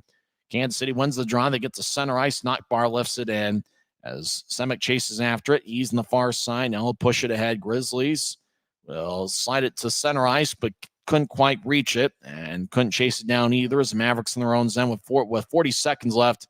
They'll move it across. The Mavericks will bank it off the boards towards center ice. It lifts and skips into the Grizzlies territory. Semick across towards Stone, who gets to center ice, and he'll throw it in. Morris lets it go to the near corner as Berg delivers a shot. As the Mavericks kick it back to the corner, Berg and Burke is out there, the law firm, along with Mick Messner. As the Mavericks get to center ice, Patrick Curry's had a good game. He'll slowly get to the line and slowly throw it in as he's at the end of a shift. 12 seconds left. Grizzlies skate from right to left as it gets to neutral ice. Grizz will skate into the zone but overskate it. Now they'll throw it in. Morris behind his net will chip it towards the near side, and that will do it. Mavericks win 8-3 as Jeremy McKenna scored 3 goals and 1 assist to lead the attack. And they also had great performances from Justin Knockbar and David Cotton, as well as Patrick Curry. Just about everybody contributed to the cause for the Mavericks. As Kansas City is now 13 1-1 over their last 15 games. Kel Morris gets the victory. He stopped all but 3. And for the Grizzlies, just a tough one here tonight, as they are now 1-2 against Kansas City. Grizzlies' 4-game winning streak comes to an end. Grizzlies got a first period goal from Nathan Burke, a second period goal from Tyler Penner, and a third period power play goal by Josh Wesley. But it was just too much Mavericks. Final score tonight, Kansas City 8, Utah 3. Post-game show starts in 30 seconds on the Grizzlies Radio Network, presented by Rio Tinto Kennecott. This isn't just copper. It's our job. It's food on our family's tables. Without it, we couldn't stay in touch.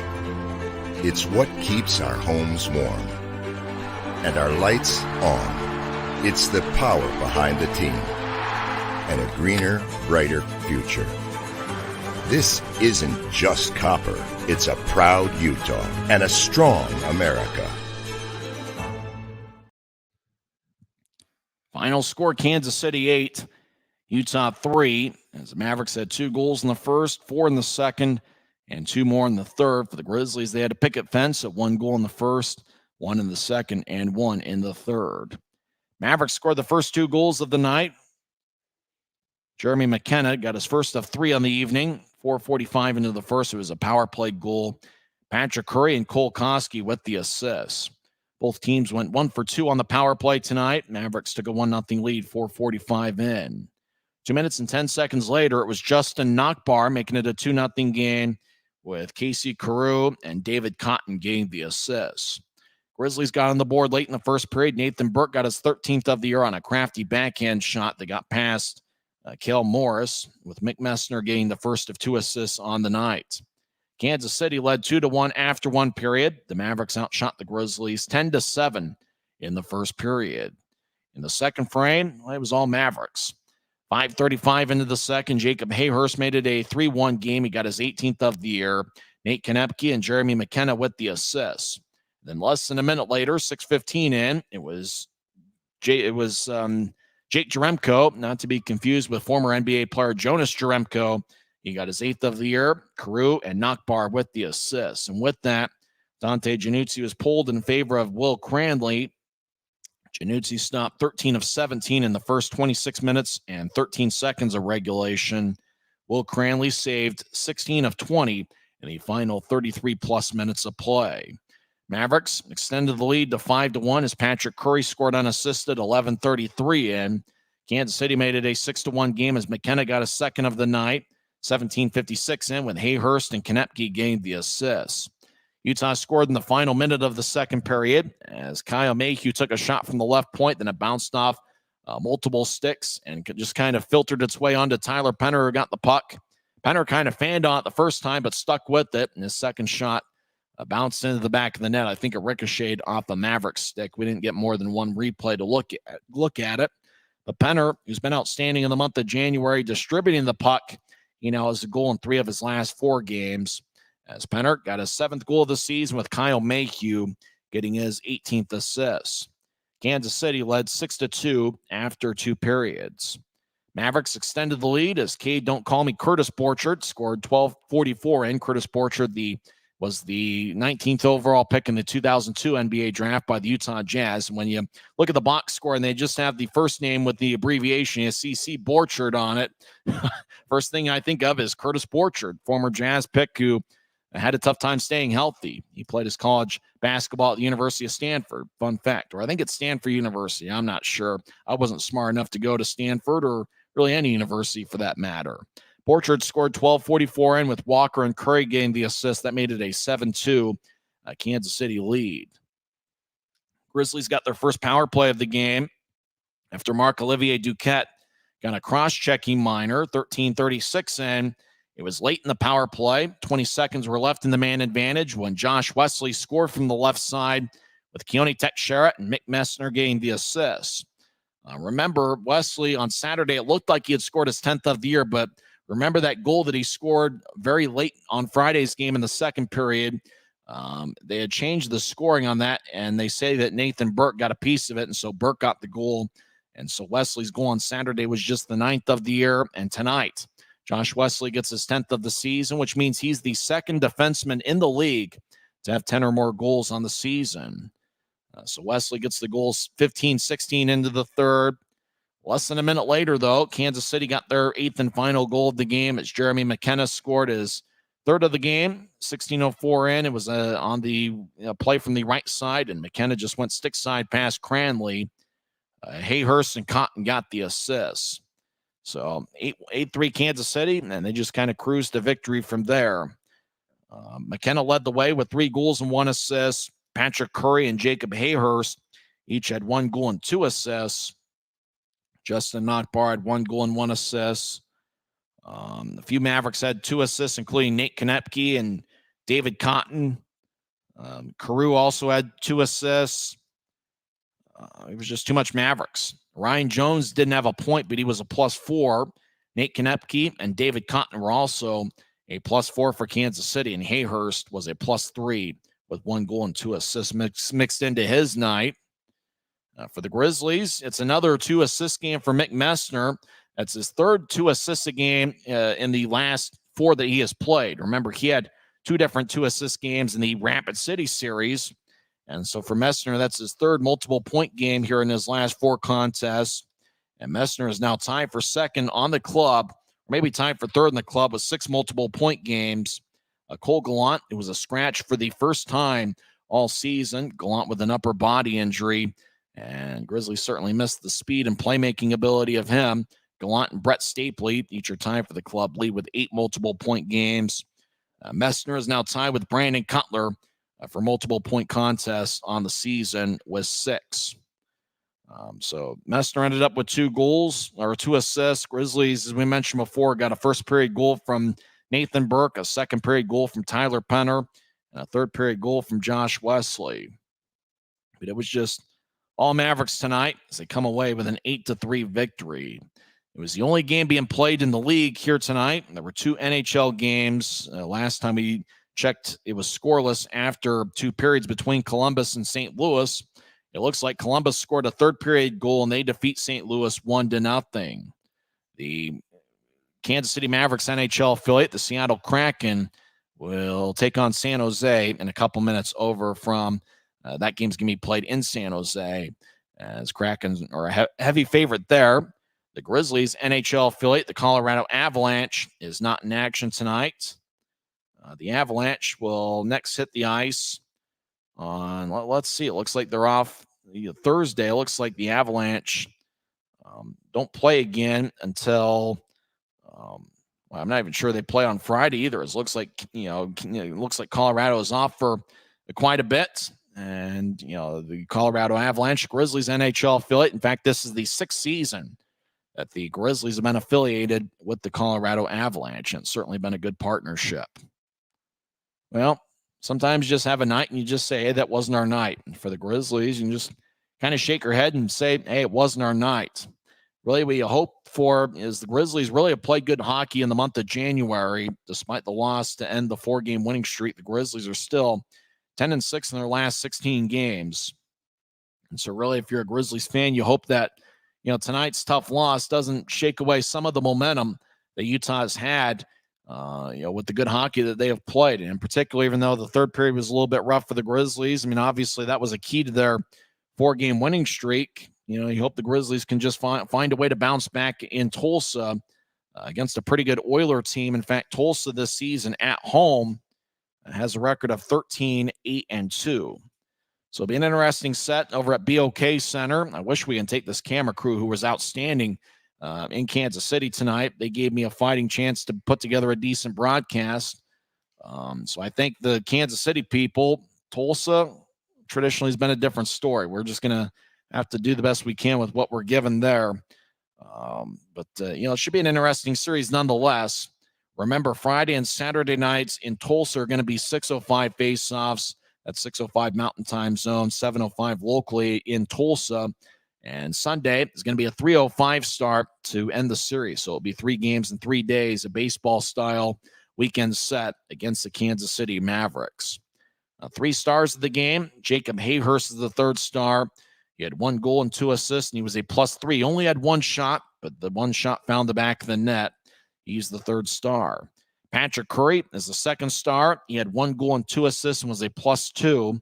So Curry's the second star, and the number 1 star, obviously, it's Jeremy McKenna with 3 goals and 1 assist.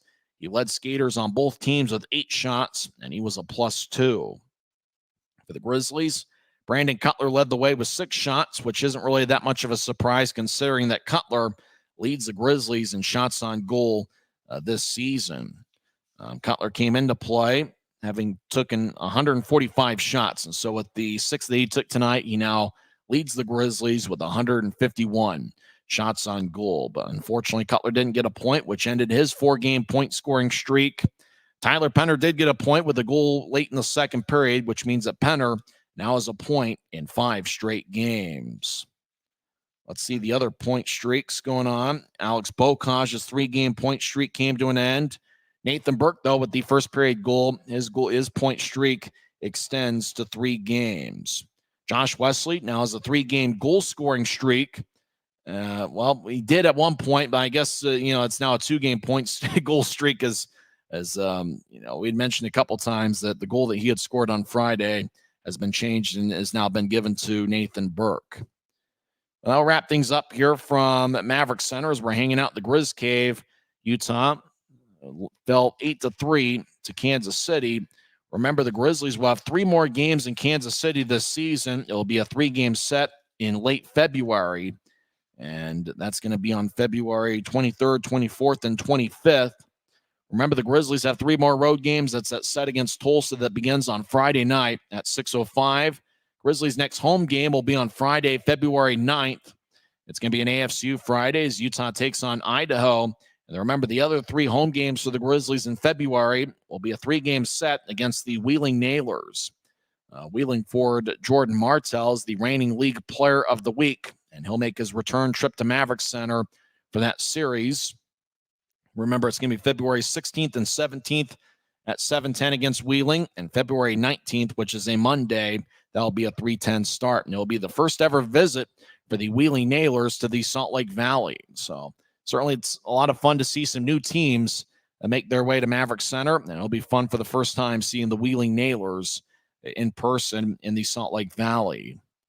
Well, we hope you enjoyed the broadcast and not necessarily the final outcome. The only good thing that came out tonight is the time of game, 2 hours and 17 minutes, and in front of a crowd of 2,134 over at Cable Dahmer Arena. Kansas City Mavericks defeat the Utah Grizzlies 8-3. We'll talk to you on Friday night, 5:50 pregame show, 6:05 face-off. I'm Tyson Whiting, and it is what it is.